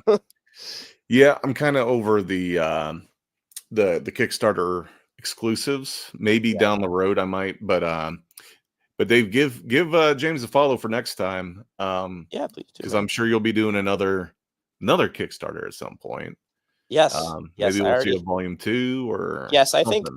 Yeah, I think so for volume 2, so I have one or two directions I'm going to go with the next one. So I'm either going to do volume 2 is going to be themed. Yes. Or volume 2 is going to be like just kind of like an add-on pack, right? Like an add-on style thing. Do some boosters. I can't pump out another 55 pieces of artwork in the next year. That's outrageous. I think booster pack's a good idea, though. You do some of those chase cards that we talked about, some of that kind of thing. Throw some sketch cards hand drawn in there too. Right. That'd be a lot of fun. That is a potential thing, and I think, like, I'm kind of thinking ahead, like with all the shows that I do, to maybe include some cards that are signed by like voice actors, et cetera, would be a nice bonus for like future sets. So, yeah. Yep. Absolutely. Yes, James is Sketching the Beast on Instagram. Give him a follow. Yeah, give him a follow. Sketching the Beast. Yes. Yeah, I think if you build this into a regular thing that you do at least annually, if not a few times a year, this is a good way to get some side revenue, and turns into good like regular customers too. People that will see you at conventions be like, "Hey man, I found you on Kickstarter. Cool to see you in real life." You know, yeah, makes for good interactions, that sort of thing. Definitely. So, well, I'm happy for him, man. That's exciting. Thanks, dude. Very exciting. I'm actually I've got a call set up tomorrow for someone who will remain nameless at this point until maybe one day we can get him on here and have him talk about it, what he wants to do. But we're gonna be talking a lot of the same stuff you and I talked about when it comes to Kickstarter. So nice. All in all, you're not completely done. You still got to make the things and ship them out and all that good stuff. But all in all, would you say juice worth the squeeze so far? Definitely. Yeah, definitely. I mean, I definitely still have a lot of work ahead of me for the set, but yeah, definitely. It's been a lot of fun. And yeah, definitely we'll be doing it again. Excellent. All right, friends. Well, let's wrap up this conversation with our dear Ross here. So what's our takeaway?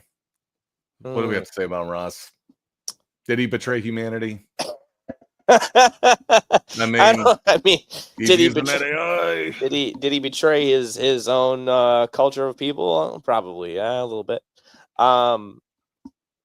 Yeah, it's tough because I was having this conversation with my wife too. Was like one of the things you think about, like what if Dave, like so in my case, what if Dave Finch or Jim Lee started doing AI and started promoting AI, like seriously.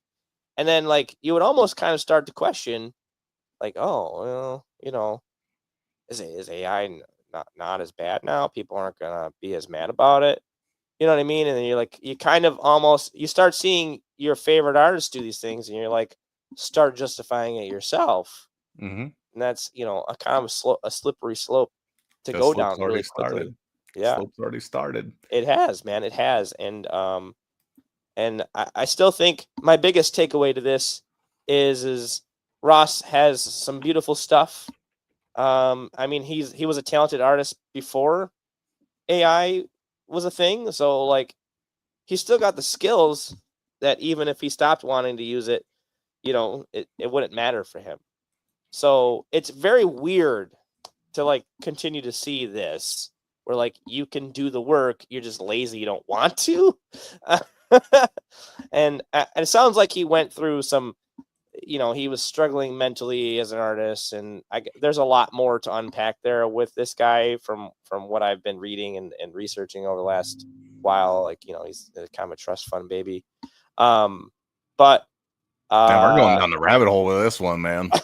Yeah, like I mean, like the guy, he doesn't he's not had problems with money before, right? So it's like he doesn't have that mentality, I guess. I don't know. There's a lot there, But not to say, aside from that, like, I forgot what the point where I was making now. I don't know where you're going with this. I was going to make a point, and now I'm That he could I'm lost. afford. Yeah, he I got could lost. afford somebody to help him draw. Or yeah, I mean, even if you needed somebody to start working on the underdrawing for you, then have somebody do that. Like, hire somebody to do that for you. Dave Finch was a background artist for DC before he made it big. Yeah, I mean, He was literally drawing the little windows and little bricks and all the Batman buildings. Right. I mean, how many?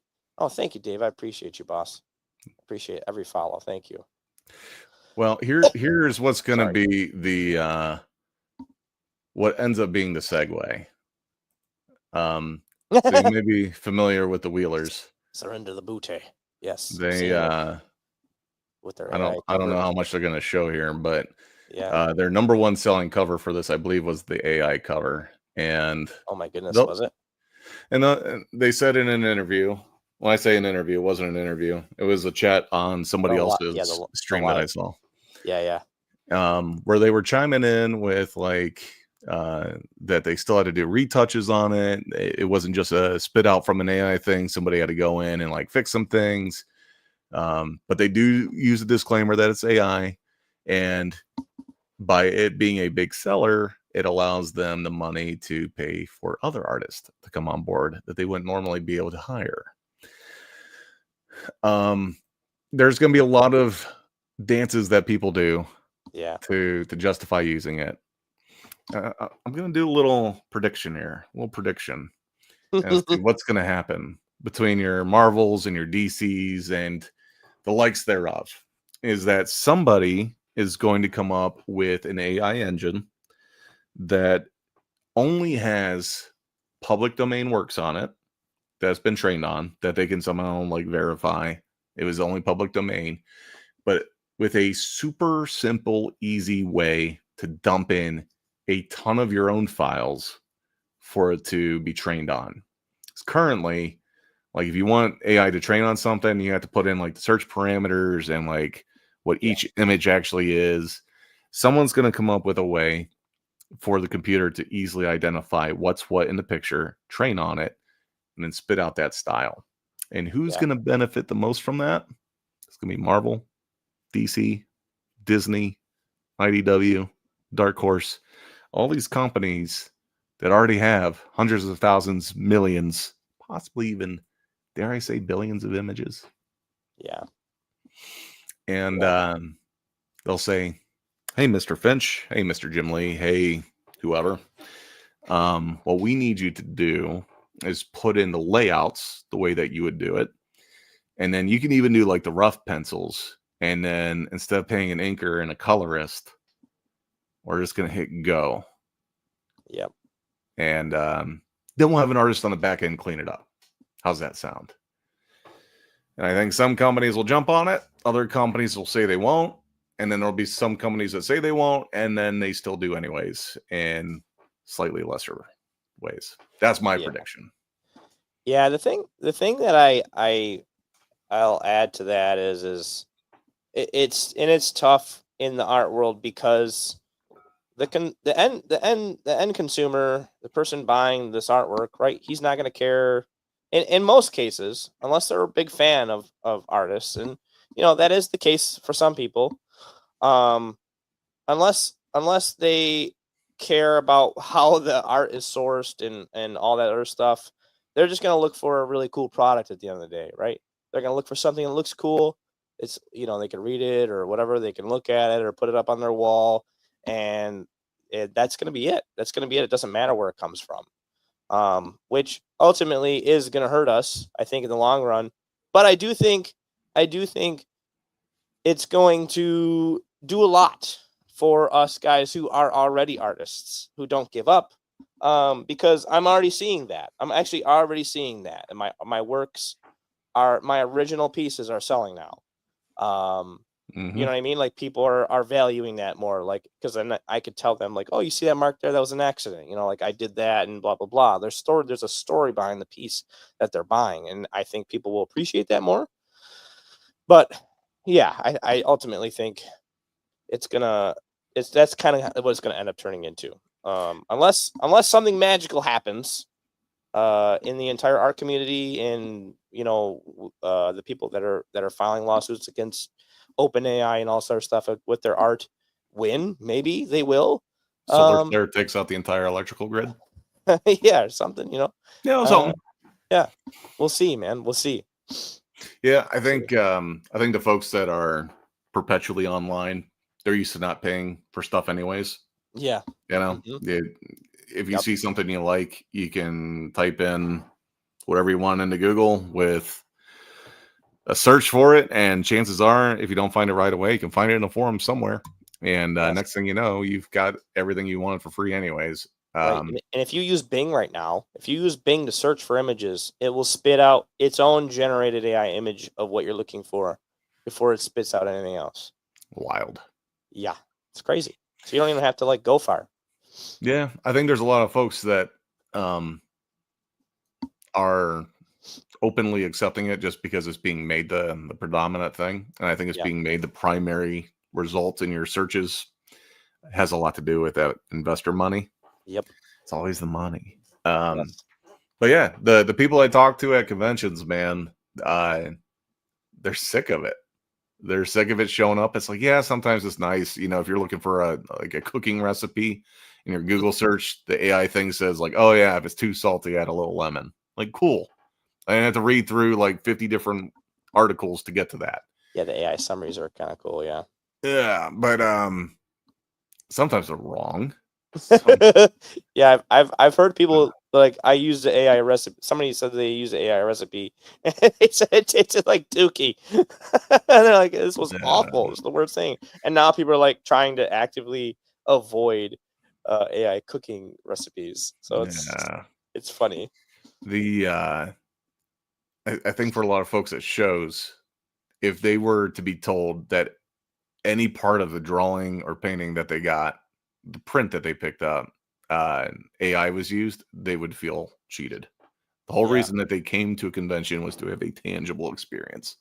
Yeah. And much like you said, I've been selling more original artwork at shows lately than I did the last couple of years. Yeah. So, yep. Yeah, we'll keep banking on that. I was actually tempted. I was talking to a buddy of mine. It was my very first convention I did. I had one print and it was god awful. Thank you to anyone who bought that. I only had originals, and I pretty much broke even for the weekend on my first show just selling originals, which I was tickled to death. But I'm like, what would happen if I just brought originals to a show now? Yeah. I have a bunch. I have a lot. I have a lot of originals. I kind of wonder how it would go. I'm not willing to risk it, to be fair. Yeah. Right. It's tough too, because that's your livelihood. That doesn't go well, and you're screwed for that weekend. What I really want to try, if we all get to the point where we're just, multimillionaires selling art, is do a convention where you have only the budget that you had for your first convention.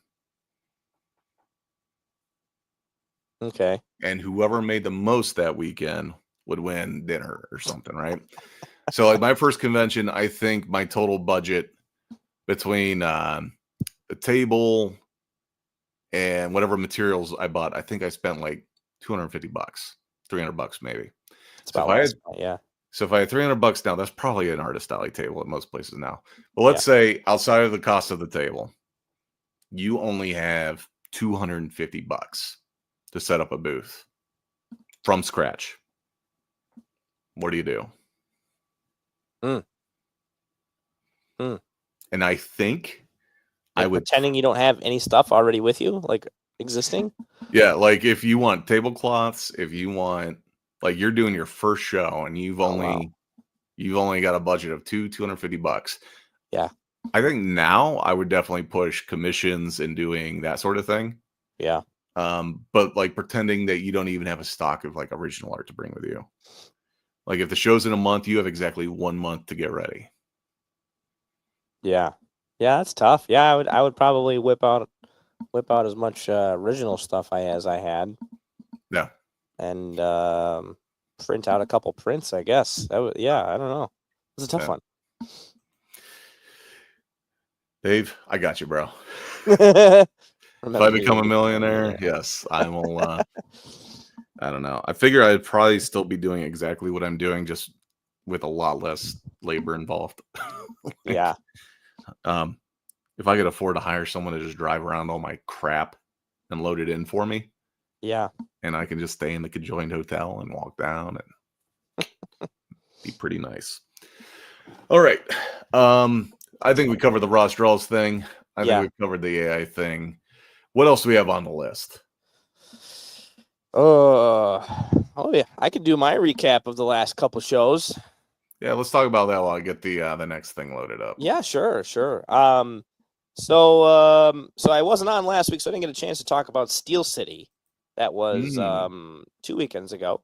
Yes. That was what was the dates of that one? That was from the 4th to the 6th, I believe. Yes.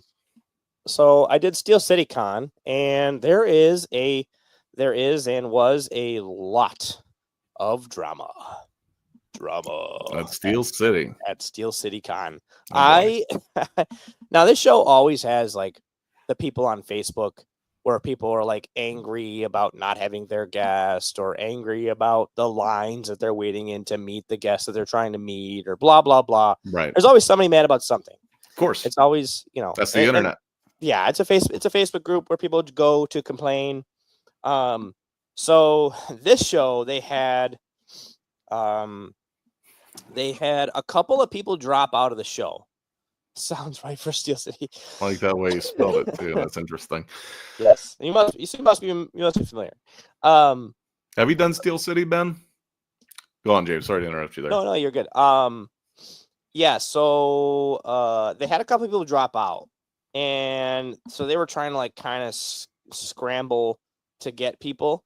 So there was one person in particular that caused a ton of the drama that they ended up inviting. So it sort of sounds like he was already invited before the people dropped out, and they had not announced him at all. Because so I guess this it was Kevin Spacey they invited. Yeah, so he got acquitted for interactions with a minor or something like that. They was found not guilty and could not wait to get out to the convention scene. Yes. So there was a lot of drama with that. They announced him. They announced him the Thursday or the Friday of the show. I had no idea. Like, even the social media person that does all the social media for Steel City at that show, was hired to do all that stuff, had no idea that this guy was coming.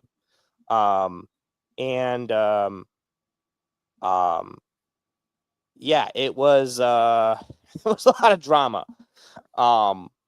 So like people were like threatening to like bar the doors, and I guess they even had people out with picket signs. I didn't see them. But that's what I was told. People were out with picket signs, like, against Kevin Spacey. And the person that did the social media, I guess she left after Friday. And was like, I'm not going to do any more work for you guys for the weekend because this was a blindside and blah, blah, blah. And I'm against that type of stuff. And I don't know. So to me, it's kind of one of those things like, you get hired to do a job, you do a job. I don't care what the situation is. Because the convention itself really doesn't have anything to do with Kevin Spacey and his life and all this sort of stuff. I don't know what the situation was, is why they decided to bring him on. That's between Kevin Spacey and the show. But again, like, you're hired to do a job, right? So yeah, there was a lot of drama with that. Even what's the other show? There's another show in Pennsylvania that commented, that made a very Three Rivers. No, not Three Rivers. It was Sci-Fi Valley Con made a post. Okay. They made a post that they reposted a post from a year earlier, and it was like, still stands true on Friday, which basically was saying like, as you know, running a convention, like, we should be better than allowing actors or whatever to represent or rebrand themselves at our shows. and that's just dirty to the fans and yada yada yada. And so I guess it's like his first like show after all that was done. It sounds like it was pretty recent. I didn't know anything about him being acquitted of all that. Like I Yeah. don't know the details on that. Yeah, I had from what I was told that he was found not guilty. But I don't know everything that happened in the trials. I didn't even know any of that was going on, to be honest with you. That's almost a whole nother conversation, because I know in the realm of public opinion, in the court of public opinion, Yeah. is that even if you're acquitted of something, I don't know, like an OJ Simpson, sometimes Yes. now obviously OJ, there's a lot of different details there with that one, but a more recent one would have been like Justin Roiland with the whole Rick and Morty thing, where he allegedly had a bunch of we'll just say chats with people underage that was problematic, and all those charges, I believe, were dropped. I believe. Yeah. However, is it Cartoon Network that does Rick and Morty? They had dropped him anyways, just with all the controversy, and he was gone. Yep. Should Cartoon Network have waited until there was some kind of standing? I don't know. It's all tough. Problematic. It's all highly problematic. Yep, that's just the same thing with Marvel and the whole thing that was going on with Majors. Yes, Jonathan Majors. Yeah. Like I didn't even know that Spacey was acquitted. I heard absolutely nothing about it. If I was waiting in line to get in and I saw that he was going to be there and be like, wasn't he kind of going through some stuff? Yeah. So that all happened, and I just want to make a statement real quick that I saw none of this while I was at the show. From my viewpoint, they kept the riffraff out. It seemed like they did a pretty good job with that. I mean, I guess maybe if they hadn't had the guest, things wouldn't have gone sideways the way they did, and it seems like maybe they might be going in a slightly different direction for the next show, which is good. I always say learn from your mistakes when you can. But yeah, I mean, I had an issue where I ended up having to leave early on Sunday, and they don't like when vendors leave early. Right. I had a guy come over and talk to me, and of course I had to explain to him that I had a sick kid that was sleeping under the table, that I needed to go home and make sure that he was taken care of, because he had gotten progressively worse over the weekend. When we left on Friday or Thursday, he was fine, but by the time it was Sunday, he was like dying sick. It was just pretty awful. That's not good. Yeah, so now you're banned from Steel City. That's what you're telling me. No, hopefully not. Oh my God, no, please no. I will admit that Ben did say that people make a post about the show get banned. Yeah, so they you might be banned, buddy. He probably shared that to the group. I'm gonna say. I bet you the people next to me got banned too, because they tried to make drama about how this was going to be their last show and that come by and get a deal. And I just felt like that was kind of dirty. If it was true, I guess fine, but it doesn't sound like it was. It sounded like it was a bunch of talk. Yeah. You'll never see us again because we're leaving this show. Yeah. Never coming back. So now I'll admit it's not my best show. And actually I am I'm actually heavily contemplating whether or not I'm going to give my table up to my wife or not. Because she does well at the show. I do not. No. I will admit I barely broke even for me. If I wasn't, selling my wife's stuff as well. She didn't come to me to the show, by the way. It was me running 2 booths. So that was fun too. While taking care of a sick kid. And like I said, the manager guy came around several times, and I was told that he was looking for me because I was like out, like either getting medicine or going to the bathroom with my kid or whatever. Like, so it was like, so that was kind of a little bit of an annoying to hear that. Like, I mean, if I have a booth and I'm not at it, as long as the booth is set up and not torn down, I don't see what the problem is. Personally, if I'm losing sales, it's my problem. Right. So yeah, I think they're a little bit sticklers on a couple of things when it comes to regards to that. But yeah, there's a lot of weird drama around that show, and everybody's like, it's also really weird because we were talking about authors the other day, and like there's authors there's an author that has one book who's been at every show, and it's not. I mean, there's nothing on the cover, so I don't know how he sells stuff. Maybe he's selling drugs. Is he selling drugs? I don't know, man. He just, I feel bad because he just sits there the whole day. But anyways, the show went okay. Chrissy's Prince did great. But just there was all that drama to deal with, whether it be from other vendors or whatever. And I had people apparently come and try to steal stuff off of my booth while I was away from it. And Oh boy. I think the vendors that were across me, and I feel really bad. I don't actually know their names. That they spoke up and said something because they told me about it. So thank you to them. And yeah, I mean, overall, it's a show I go to, and like I said, Chrissy does well enough that it's not as big of a deal if I have like a little tiny part of the table, like sell a couple things, you know. Yeah. So. Yeah, I've yet to do it.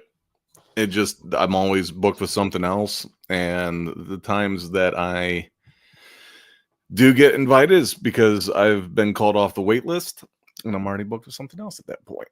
Yeah. I think if you were to ever do it, you would need to be in the vendor room, definitely, because your setup is too big. Oh, and I'm at the point now where even the shows that I have some of like the premier artist booths, I am talking with those folks about getting moved to full vendor, for a couple of reasons. Yeah. Right. At a certain point, it just makes sense. Well, Chris, welcome back. Come back, dude. We were waiting this whole time. Yeah, we're waiting for you. Jeez. Yeah. What were we getting, dinner or something? Like, we're just expect us to put our life on hold? Yeah, where's my steak? You know? Oh, Chris, cheers. I'm having the last of my advent calendar, whiskey, bourbon advent calendar. Penelope. Nice. I don't know what Penelope is, but it is strong. Bated breath. Absolutely. This is a spicy one. This is a spicy one. What proof is this? Are you a bourbon guy, James? I drink a little, yeah. It's 100 proof. Ooh. 100 proof. That'll burn your tongue. There's an interesting video. Have you heard of Whiskey Tribe? I have not, no. They are the first and possibly only crowd-funded distillery, and they're based down in Texas. Oh, wow. So imagine doing a Kickstarter to open up a distillery. Kind of amazing. Yeah, that's insane. They just did a video that's potentially very dangerous, but they found a way to proof up whiskey or bourbon or really any alcohol using salt. Whoa. The idea is if you use a very particular salt that is chemically heavier in all aspects than your whiskey, then by default, the specific gravity, your salt will go to the bottom. It'll draw all the water out of the whiskey into the salt, and you'll be left with super powerful bourbon on top. Yeah, that sounds dangerous. It's wild. So they were putting in stuff that was like 70 proof, and it was coming out like 160 proof. Oh my goodness. Talk about imagine some whiskey to kill the COVID virus. Yeah, right? You probably can't liver in this process. Yeah, and everything in between. Just inject that stuff, man. You'll be good to go. Oh my goodness. But they were trying. They said that it all smelled like heavy of chemicals. Obviously, with that kind of chemical, that salt, you're going to get some weird smells. Yeah. They were saying that the scotch that they put in made it the best scotch that any of them have ever tasted. So the other ones are like, it's not bad, you know, it's definitely stronger, you know, more burn, more chemical burn, you know, from the alcohol. Yeah. And they got to the scotch and they're like, in between, they're like, don't try this at home. There's no reason you should do this. And they get to the scotch and they're all just trying not to smile. And they're like, it's really, you shouldn't do it. It's really good though. So, wow, that's crazy. They intentionally blurred out the name of the container at the beginning, and then the rest of the episode you can see the container just laying around in different shots. So if you're interested, you can go check that out and see what they use. But on purpose. Yes. Chris chimes in with, I just had the Ooh. worst show I've had in 5 years this past weekend. Oh, wow. Sorry to hear, dude. What show is that? And he also chimed in with, he'd definitely jump in on kickstarting the distillery. Check them out though, Whiskey Tribe. They got videos down there where they have like their meetups and stuff, and it looks awesome. Oh, Oh, you were telling me is at I think it was Fayetteville, maybe. Not to like put you on the spot or anything, dude. I'm telling you, these tattoo shows, man. Some are good. Most are okay. And the worst shows I've ever done have all been tattoo shows. yeah, yikes, that sucks. Yeah, that's never good news. I mean, if it's extra money, it's nice, right? Hopefully you made enough that you made table and you made some a little bit of a couple bucks, but judging by his rough count on attendance, I yeah, feel like people.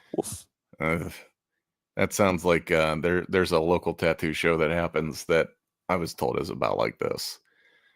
Oh boy, sold art to a Hell's Angel guy, then signed a girl's boobs. You know what?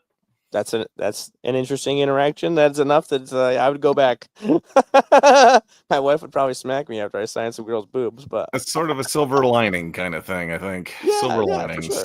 You know. Yeah, win-win, right? Yeah, there you go. See, it worked out. I feel like every show, even if it's like not financially there's usually some kind of silver lining.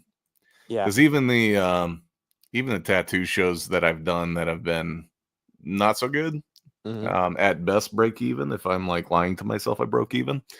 There's usually some other good stuff that happen. So that's cool. That's cool. So guys, we are probably coming up on the close here. I got one last segment that we're gonna try out and see how it goes. But please make sure you hit that like button. And definitely got to hit that silver lining, man. Oh yeah. All right. So one of the popular formats, and I've actually experimented with this before on other things that I've done. One of the popular formats out there is I don't know if you've heard about this, but there's a lot of advice shows out there. And I can't think of a better way to close the show than picking one question or one thing that people are looking for advice for off of Reddit. Okay. Are you down for this? Sure. You down for this? Chat, are you down for this? Let's do Maybe this. You guys can chime in with some advice of your own.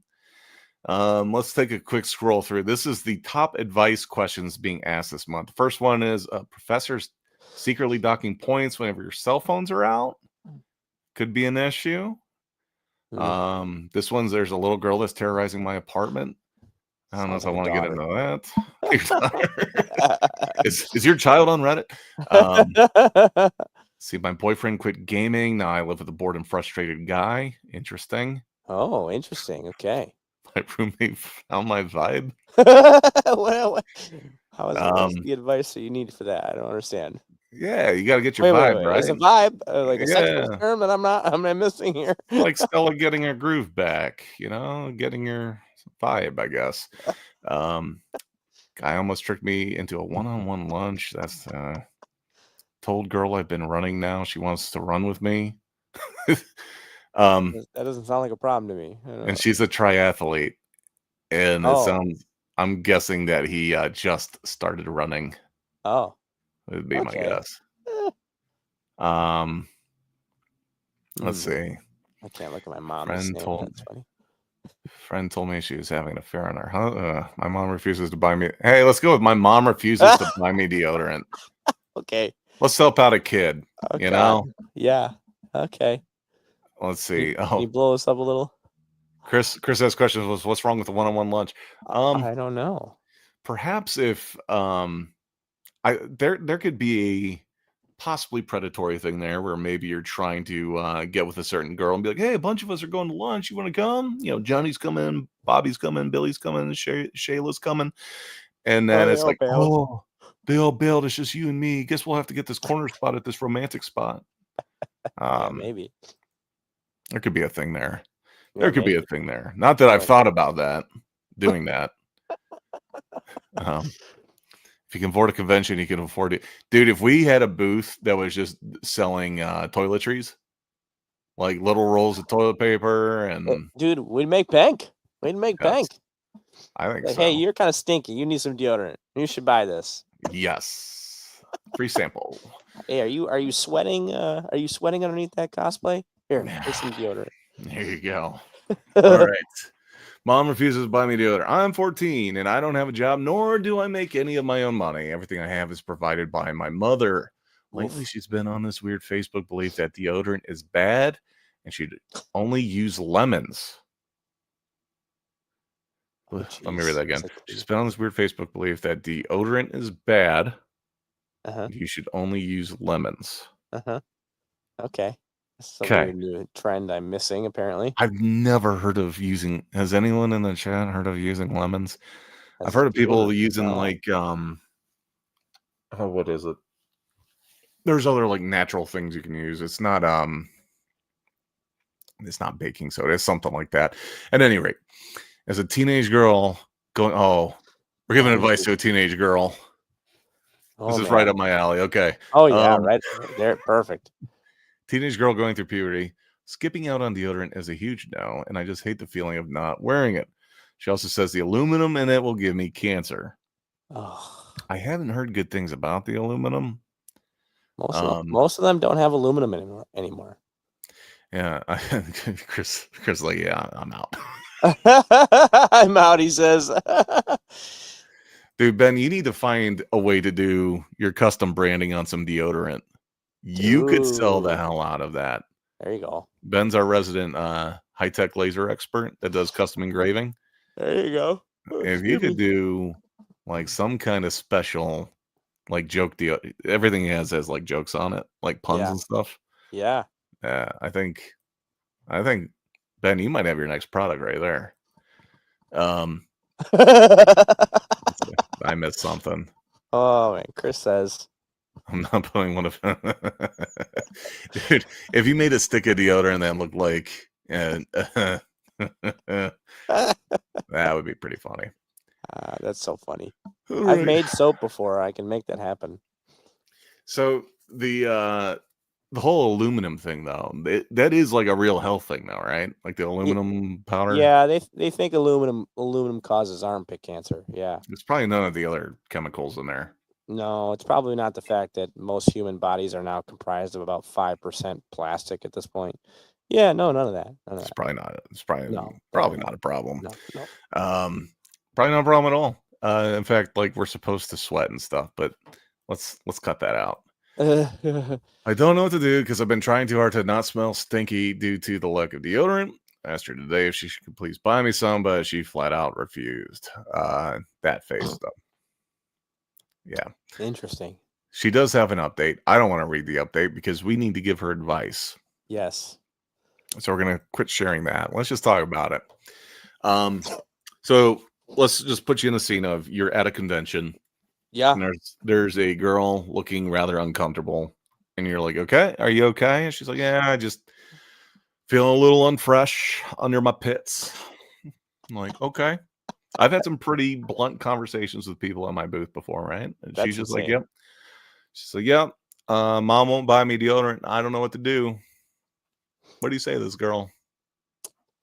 I would say Prints are on sale. yeah. That's all I can help you with. Yeah, right. It's not much I can help you with there, but make sure you wash regularly. That's tough, man. Yeah, that's a weird one. I would just be like, you know what you need to do?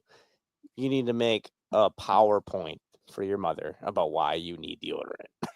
That was a viral trend for a while where everyone's like, my kid put together a PowerPoint why you should have a puppy. My nieces just did that with a rat. Yes. They wanted a rat. This is There's a whole PowerPoint about it. Yeah. There's a whole other conversation. Can we get the PowerPoint? Yeah, sure, if you want. Yeah, I would love to review this PowerPoint. Sure. I don't want to spoil the PowerPoint because maybe we'll bring that up. But were they successful? They were not. They have not. Yeah. Okay. Yeah. Well, Chris has some good things. He says, "Oh, guys, this chapstick, smear away." Chris, why you have chapstick at your booth, or am I missing something here? You gotta have chapstick, man. Gotta have chapstick. Dude, there was a show recently that I had lost my chapstick, and it was effing cold, and it was Oof. kind of a problem. And Yikes. Chris does carry Okay. apparently. I talk a lot. How much is a lot? Yeah, how much is a lot? Yeah. I feel like 2 is a lot because I only need the 1. But then again, my sister would usually roll with like 3 or 4 because she likes the different flavors. This is when she was in high school. Oh yeah, yeah. She had the little ones that are like cube shaped almost. You have to like. Oh you know, yeah. I know what you're talking about. Yeah. Yep. No, I feel like I think I would first ask questions like so why do you think you deserve deodorant? What have you done to earn this? You know? Like putting a lot of pressure on mom here. Like what have you done? You know, your mom's probably asking you to like clean your room, do the dishes. You don't really do dishes anymore. You load up the machine. Yeah. You know, maybe she can earn an allowance that way. And then if Yeah. she wants to spend her money Yeah. on things like deodorant, Yeah. yeah, It's not a bad idea. I Like, did have hey, a. do you get allowance? Mhm. Because can you do things to earn allowance? Yeah, Get your, because then you could buy your own beauty supplies, and you don't have to worry yeah, about your own beauty y- supplies like yeah, deodorant. your beauty and stank supplies. Yeah, I did have a moment. I'll share this story. Why not? Oh As man. a kid, when you first start getting facial hair, Oh, it's okay. it's never like beard. Yeah. It's like random Little hairs, right? hairs. Yeah. And I remember as a kid, I'm like, this is kind of a problem, and nobody is like really offering any solutions here. Mm-hmm. So I just used my dad's razor. Keeps it in the drawer right there. I'm like, I literally have like 3 hairs. There you go. Yep. And I made a comment later around the rest of the family when my dad wasn't there that I had used his razor to cut off the 3 hairs off my chin that they had probably made fun of me for having, right? Mm-hmm. And they're like, "Oh, he's not gonna like that. Don't let him find out you used his razor." I'm like, what am I supposed to do? Like, Yeah. I'm not gonna sit here and pluck these things out. Yeah. That's funny. No, pretty Yeah. awkward. That's a good point. I mean, I think going through puberty is one of those times where like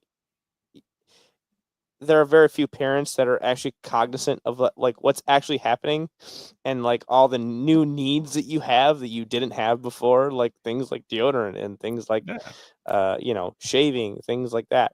You've been playing Um, whack-a-mole with 1,000 other things. It's like if this kid right. can just like take care of itself for a while, for Yeah. like a day, would be amazing. Right. Right. Yeah. Uh, so yeah, no, that's a fair Yeah. point. Yeah, I'm trying to think. Like, I battled acne heavily, dude. It was awful. No. Like it was bad, so bad to the point where like I had to ask my mom, like, can we go to the doctor and ask them like what I can do about this? This is bad. And so like she's like, oh well, yeah, let's we'll ask them. And of course their generic answer always was, oh, you can get acne scrub out of the store. And they're like, okay, whatever. And so we Yeah. did all that, and like then I had dandruff, and like what I mean, like all the random things like you run into when you're younger, and you're like you Oh just yeah. feel super embarrassed about it too, because you're like, this is new to you, and no one's ever been like, don't feel bad about it. These are the things that you're gonna go through. And no one has that conversation with you. No. And if they did, like you brushed it off or you weren't listening. Right. Because you were a Yeah. kid and you're like, I don't have to deal with that until I'm 90 or something, Yeah.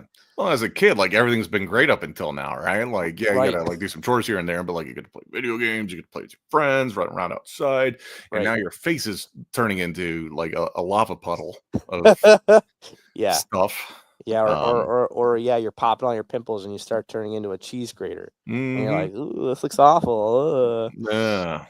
Yeah. Chris, wants to clarify in his chapstick that he does talk to a lot of people at his shows. His lips dry out. Oh yeah, Chris said he used to do like 40 shows a year or something, right? You gotta stay hydrated, dude. Yeah. Stay hydrated. Yeah, that's one thing I want to mention, and I know this isn't super important to what we're talking about right now, but like, don't forget to bring water to shows, man. It's such a stupid thing, but I didn't have water all weekend long in Steel City, and like, man, I was so freaking parched and like just dehydrated and had a headache, and it was awful, man. It was awful. This is like a petty pet peeve, and even my artist friends that did this hear this. I don't care. I think it's. I understand the position you can be in, but I also think it looks super lame when you go on Facebook or Instagram or what have you, and you say, "Hey, anyone that can bring a coffee or a water or a Monster to booth such and such, that would be awesome." Yeah. Kind of a weird bat signal to put out there to your fans. Yeah. Yeah, dude. I saw multiple people do that at C2E2. I'm like, dude. Really? Oh my goodness. Multiple.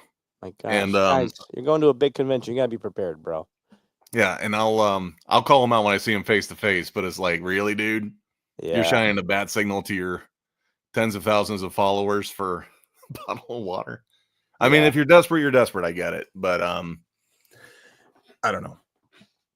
I will admit, I wish more of these shows made an effort to make sure that the vendors at the shows were taken care of, especially if you're at a show and they don't want you leaving your booth, right? Like, okay, you don't want me leaving my booth, so what do I have to bring an entire cooler of everything I'm going to eat and drink for the entire week? Like, that's a lot of stuff, especially if there's more than one of us. You know what I mean? Like, oh yeah. And don't get me wrong, I usually try to bring, like a sandwich, at least 1 or 2 bottles of water, a pop, and like, but that's a lot to carry. That's just for me, right? And then same thing for my wife. It's a lot of stuff to drink and bring, and that's not even enough half the time. You know what I mean? 'Cause especially when some shows they're like, you're there for like 11, 10 hours, 10, 11, 12 hours. There was a dude across from me at a show that one morning. He's like, "Hey, Steve, you want coffee?" I'm like, "Oh, you making a run?" He's like, "No, I'm making it at my booth." I'm like, "You brought like a coffee maker?" He said, "Kind of." So I go over and look. He has a propane burner under his booth. That's with scary. An old school coffee maker on top. I'm like, you sick son of a bitch. Oh my God, dude. I'm down. I can't even imagine the whole place burns down because some dude had a propane. It's like one of those little camp. You know what I'm talking about? They got like the little like kind of squat little propane thing with the.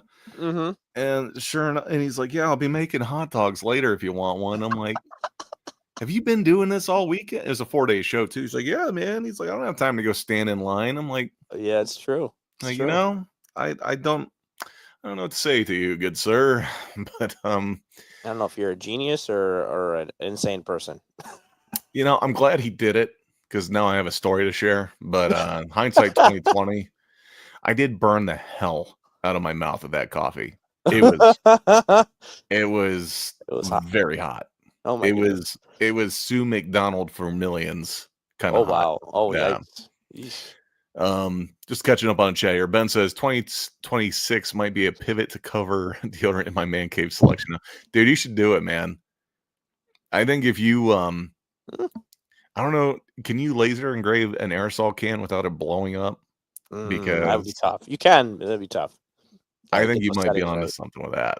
Yeah. Do it with an empty can first. And then find a way to fill that bad boy. Chris chimes in, man, I can't imagine going through puberty again. What a nightmare. You know what? We're kind of always going through a weird puberty. It's just not as aggressive as it was back then. You know, you start getting the gray hairs and that's true. Yeah, the gray hairs are fun. Yeah, constant pain fun. And you know, the aches and pains in your joints. The night terrors. Waking up in more pain than you went to bed in. Those are great. Dude, I was laying on the couch last night watching something before I went to bed, and I don't know if I was just super tense or what, but I went to turn my neck. I'm like, how did I get a crick in my neck just from like 20 minutes of watching whatever the show was? It was awful, terrible. Yeah, dude. Probably because I didn't hydrate. Let's see. Don't forget, no outside food or drinks allowed. Someone was telling me that they were policing that at Richmond, and I had no problem bringing in sandwiches that they didn't know about. Yeah, what are they gonna do? Check all the vendors' bags and stuff before they come in? It just doesn't make. That just seems silly. It's just like a waste of everyone's time. I mean, some places do check, but I don't know how well. I don't know. I really think like a lot of these shows, like you got to remember, like vendors are just humans. Yeah. Please, we're just humans. We need drinks and food and stuff to survive throughout the day. That was just make sure that we're somewhat comfortable through the weekend. How about that? They paid a lot of money to be there. Right. Yeah. Just an email that says, hey, were you taken care of well enough? Or have a volunteer walk around and say, hey, can I help you grab a water or something? Something. Like, something, man. I'm telling you, something. I wish they made more of an effort to that. Dave, thanks for hanging out, brother. Have a good night, man. Yeah, appreciate it, bro. Ben says just make my own labels and yep, there you go. I think that's the move, man. You would be the guy to sell it. Yeah, you might be able to get white label deodorant stuff. That was Richmond. Richmond, they had made an effort to, as some shows have done, to get a like a catered lunch dropped off kind of deal. Some shows have done a very miserable job of implementing it. Yeah. Richmond's was like you had to sign up ahead of time and for what days you wanted it. So hopefully it was more well orchestrated. And the rumor was that they were policing people harder for having outside food and such. I did have one friend at that show say, I'll just tell them it's a health thing. And I said, I'm going to have a hard time justifying a gas station sandwich with a Snickers bar as a health thing. Diabetes. There's your answer right there. No one will question that. You have diabetes.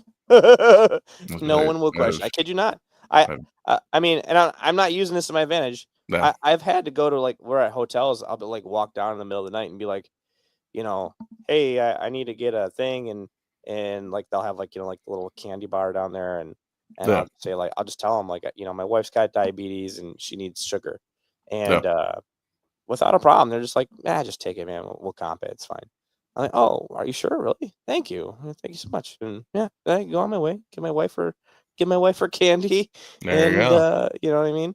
I would never take advantage of someone in that situation. But yeah, if you're at a show and they're questioning about food, just tell them you got diabetes and you need it. Because if your sugar's low, you're not gonna be able to walk to the line and wait in line. That's not gonna happen. No. You won't be able to stand there long enough and you'll pass out and you'll die. Diabetes is a real problem. Yeah. Diabetes is a real problem. It is. I mean, it's a real. And again, that kind of comes down to the same. What I was saying, like, dude, we're humans and we have needs, man. I'm telling you. Yeah. Ben chimes in with I bring case of water with my product if you need a bottle of water. Yeah, Ben is a hero in that regards. Okay, I usually have plenty. Next time I'm at a show. Yeah, I usually have plenty to drink, and I've started bringing more. Dude, I used to list power through and not eat. Nah, no more, man. Yeah, I get too angry, especially on trying to get out of the parking lot to go home. Dude, I rage out if people are being dumb. That's a problem. So yeah, I've been making the. I'll either go to if the concessions are reasonable, either in price or in quality or both, then I will be more or less happy to patronize your establishment there. But if you're selling god awful chicken tenders and fries for $20 a piece, which I think that might have been Richmond, or like a mega gun where it's $20 for a slice of pizza, or close to $20. It's like a personal pizza. I might just stop at CVS and get a sandwich, which is a weird thing to say, but there I was. Chris brings a cooler with some carrot sticks, sandwich, and maybe some apples and yogurt. It's the way to do it. Gotta get a Go-Gurt, man. That way you don't have to use a spoon. They still make Go-Gurt. It's too much sugar in those things. Yeah, finally confirmed for there you go. Very nice. Very nice. You didn't do Cincy last time, did you, Ben? I think, or maybe you did. I don't know. I can't remember. Trying to eat better because I eat junk. Yeah. That is the truth. I have been eating home cooked pretty much since I've been off the road, and I've been doing mostly carnivore. How's it going? Not bad. I don't do like true carnivore. I do have mushrooms and onions. I figured they're low enough in the carbohydrates and sugars that that's not a problem. That's right. You were right behind me. It's all clicking now. I know it's clicking. If you can come back if you need to take care of, say goodnight. Oh, hey there, little friend. Yep, my little one. Yeah. It's that time. Yeah, if you need a split, dude, I'm gonna wrap up here. So, all right, peace out. Thanks for hanging out, dude. No problem. Later, See you guys. next time. Yeah, I was having a hard time. I was really trying to picture where you would have been, and yeah, you were literally right behind me. So yeah, as far as the carnivore thing goes, yeah, I will still have some onion and some mushrooms just for flavor and to kind of fill out the lunch. And then it's usually like the local butcher does a 20-pack bag of steaks. They're not huge. They're like 10 ounces, 8 ounces, somewhere in there.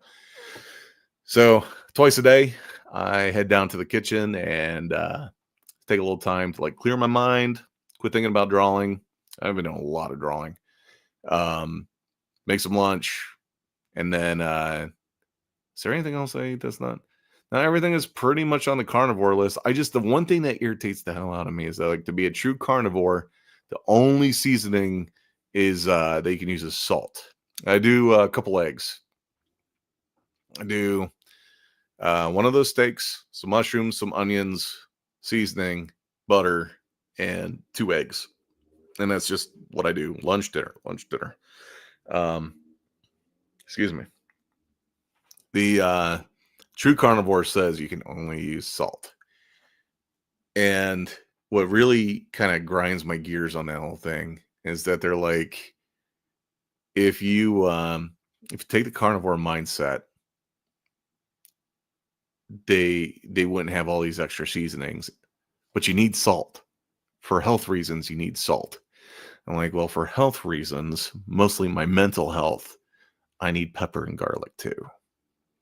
And I don't think it's a stretch that if I was a lion chasing down a cow and I tackled it in a field, there might be some garlic and pepper in that field if I'm finding salt to go with it. That's my stance on that. But I'll tell you what, that's right. I'll tell you what, I have been jonesing more today than probably the last time that I did this for the sweets. Man, today, if you would have walked in with a plate of chocolate chip cookies, I would have been all over it. I think the real thing was I was watching one of those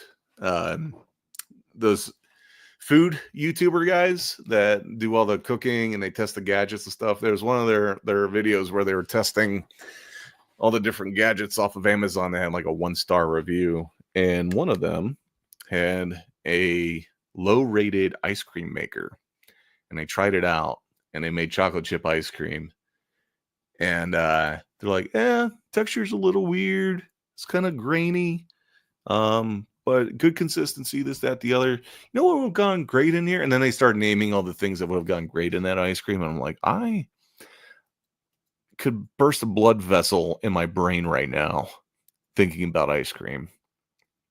It was pretty rough. Now, it's been through the day, and I had a good dinner. I'm gonna have a snack here probably in a little bit, small snack before bed, a little meat stick or two. I'm not jonesing for it anymore. And that was a nice thing. The last time I did carnivore, I was like pretty hardcore carnivore for like 2 or 3 months. Even when I was going to conventions, I would go to grocery stores and I would get what was it? I would get like lunch meat. And I would lunch meat and cheese, and I would just make roll-ups. And I started to feel like after about 3 to 4 weeks, I did not crave sugar at all. Not one bit. Here's the reality, though, is that I'm only off the road for 3 weeks. I'm halfway through that duration at this point almost. And May is pretty busy. And I feel like I'm going to fall right off the wagon again. I was doing, they are great. I was doing typically like ham and some kind of cheddar or Colby, and it was amazing. It was really good. But I have been super busy. I'm going to show you a little bit for those of you that are hanging out still. I can't hang around much longer because I need to use the restroom really bad. We're going to just finish up a couple things here. I started off trying to get, like, I've got Alice in Slaughterland that I'm waiting for Kickstarter to give me money before I order anything. So I have a few things left to wrap up on that, but this was the first thing that I did. It was a little 2-page spread. It's kind of hard to see what's going on, but big 2-page spread. That dude's getting shot. That's the sniper. I'm waiting to put in the actual panel boxes, so you'll be able to see better. It'll be separated with a white border, but I'm very happy with the level of detail I'm getting in here. And then even like in the background, like this is like a doorway to this ship. This is the ship that this guy's in. This is the door. Just getting all those little details in there, making it fun. Thanks, Chris. That's kind of why I started with. So this will be Dark Side 2. And I've, in the last week or so, where did I end up at? I have finished inking pages 13 through 32. And I'll show you my favorite page is the last page. It's a spoiler. I have a feeling most of you aren't going to read it anyways. You might buy it and patronize it, but small or actually big spoiler here. This is going to be splash page. One of the heroes is showing up, but the silhouette is one of the guys getting executed. And he showed up maybe just a little bit too late. So, again, very happy with how this project is going. It was one of those things at first I was like, it's a little reluctant to do it because it's my least backed Kickstarter yet, was Dark Side 1. But I have some ideas to make number 2 even better. So that's done. I am more than halfway through penciling ROSSDRAWS 3, and I have done the layouts for the entirety of it now. So now I just got to go in and finish penciling. And I was actually getting kind of worked up by the end of it. I know a lot of people see it and they just think it's a big TNA book, and it does have that. But the last 2 pages, pretty powerful. So for those that have been following, I got to meet some of those folks, like I said, at what was it, AwesomeCon a couple weekends ago, that have been following, and it was really cool seeing some folks wearing ROSSDRAWS shirts like roll up to the show. That was super cool. So I think those that have actually been reading it and enjoying it are going to be like, where the hell is this story going to go? Because stuff's going to pop off.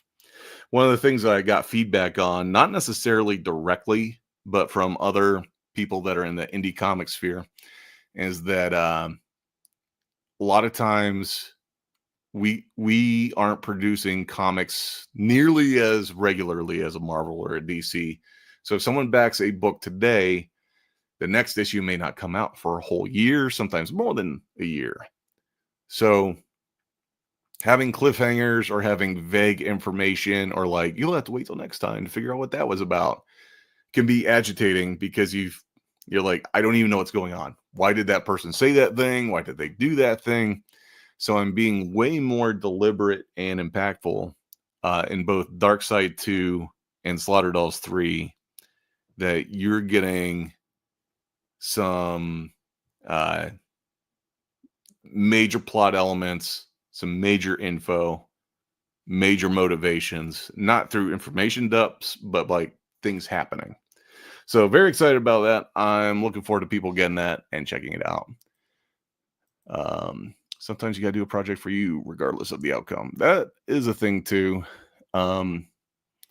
Dark side at this point is more for the customers. I did have some people come up to me in the last few shows. I actually got to the point, here's some insider info that I'm putting publicly out there. I was kind of getting to the point where I'm like, I kind of just want to keep the Slaughter Dolls universe going and say forget everything else. But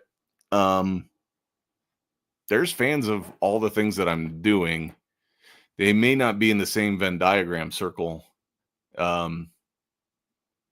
I just got to figure out how to keep spinning the plates. So at some point, I'm probably going to have to figure out how to bring on other inkers or colorists, but I am not generating enough on Kickstarter. I've only been doing Kickstarter for going on 2 years now.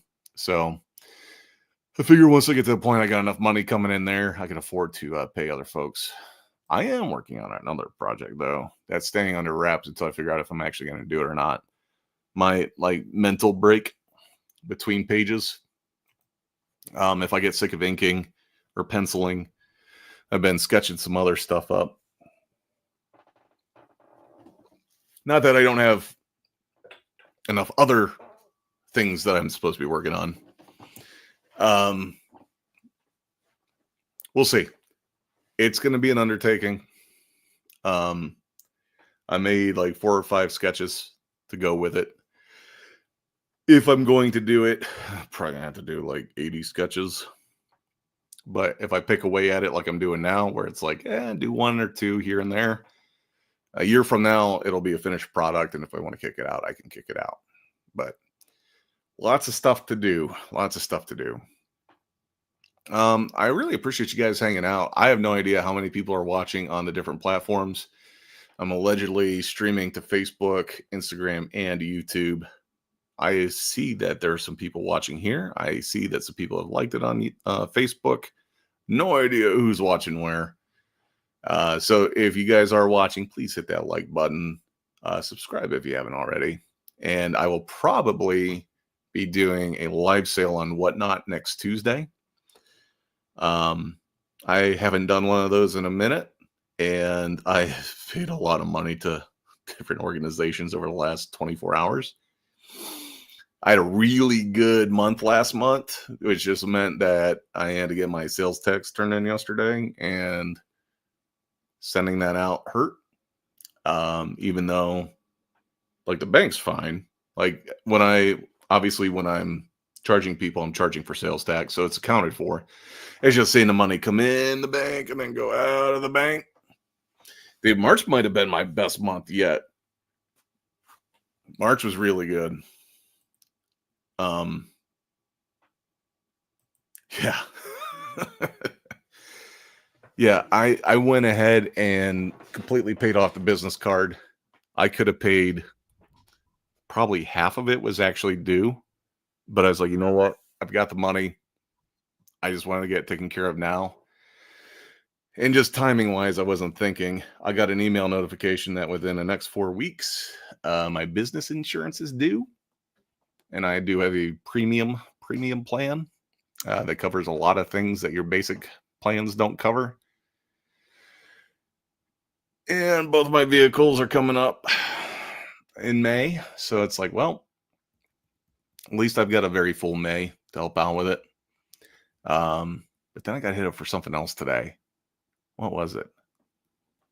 I got hit for something else. It was another few $100. And I'm like, it's weird to think that there's a point in my life where $300 is how much I was taking home in a paycheck. Back when I was making $12 an hour or whatever. Maybe it was more or less than that. I can't remember. After taxes and all that stuff. And now it's I order a roll of canvas and it's $160 or whatever it is. And it's that would have been half my paycheck. I talked to these folks at shows that are working a regular 9 to 5, or they're working retail and they want to get into doing doing conventions. I'm like, it costs a lot of money. Like, you can get by on a small budget and make, this much and get by. I was doing that the first year and a half. But as soon as you want to start growing, your expenses drastically go up with it too. Gen Con got me with a booth fee on the last day of, from what I've heard, that's not a cheap booth either. I haven't even tried to get into Gen Con for a while. So I think that's the one where you have to actually pay to apply if you want to be an artist alley. It's like $25 or whatever. It is not a cheap booth. I'm trying to, I'm actually meeting up with my buddy this weekend, if all goes well. He's been playtesting the card game that I came up with. He helped out with a lot of the logistics. And if things are looking good and I can make the revisions, I want to try to make that before I'm back on the road in May, so I can make playtest decks. Now, granted, the company I was using for cards is in China, so I might have to find a different company in the US that will do it. Either way, I'm going to be paying more than I was previously. That's almost guaranteed. All that to say, if it's playing well, I want to try to launch Kickstarter either at the end or the beginning, end of this year, beginning of next year, and then sign up for at least Origins for next year. If I can get a Gen Con, that'd be even better. But all right, guys, I've about to hit my cap here. I don't even know how much it is. I know I tried at Gen Con for a while when I first started. I'm done with it. But guys, thanks for hanging out. Like I said, next Tuesday, whatnot, we'll be jumping on there. And then next Wednesday, we'll be doing another live show, just like this one, but even better. I don't know how we could top this. This might have been the best show I've ever done in my entire life. But it's going to be even better than this. I guarantee it. And if it doesn't perform, I blame you. Good night. I don't blame you.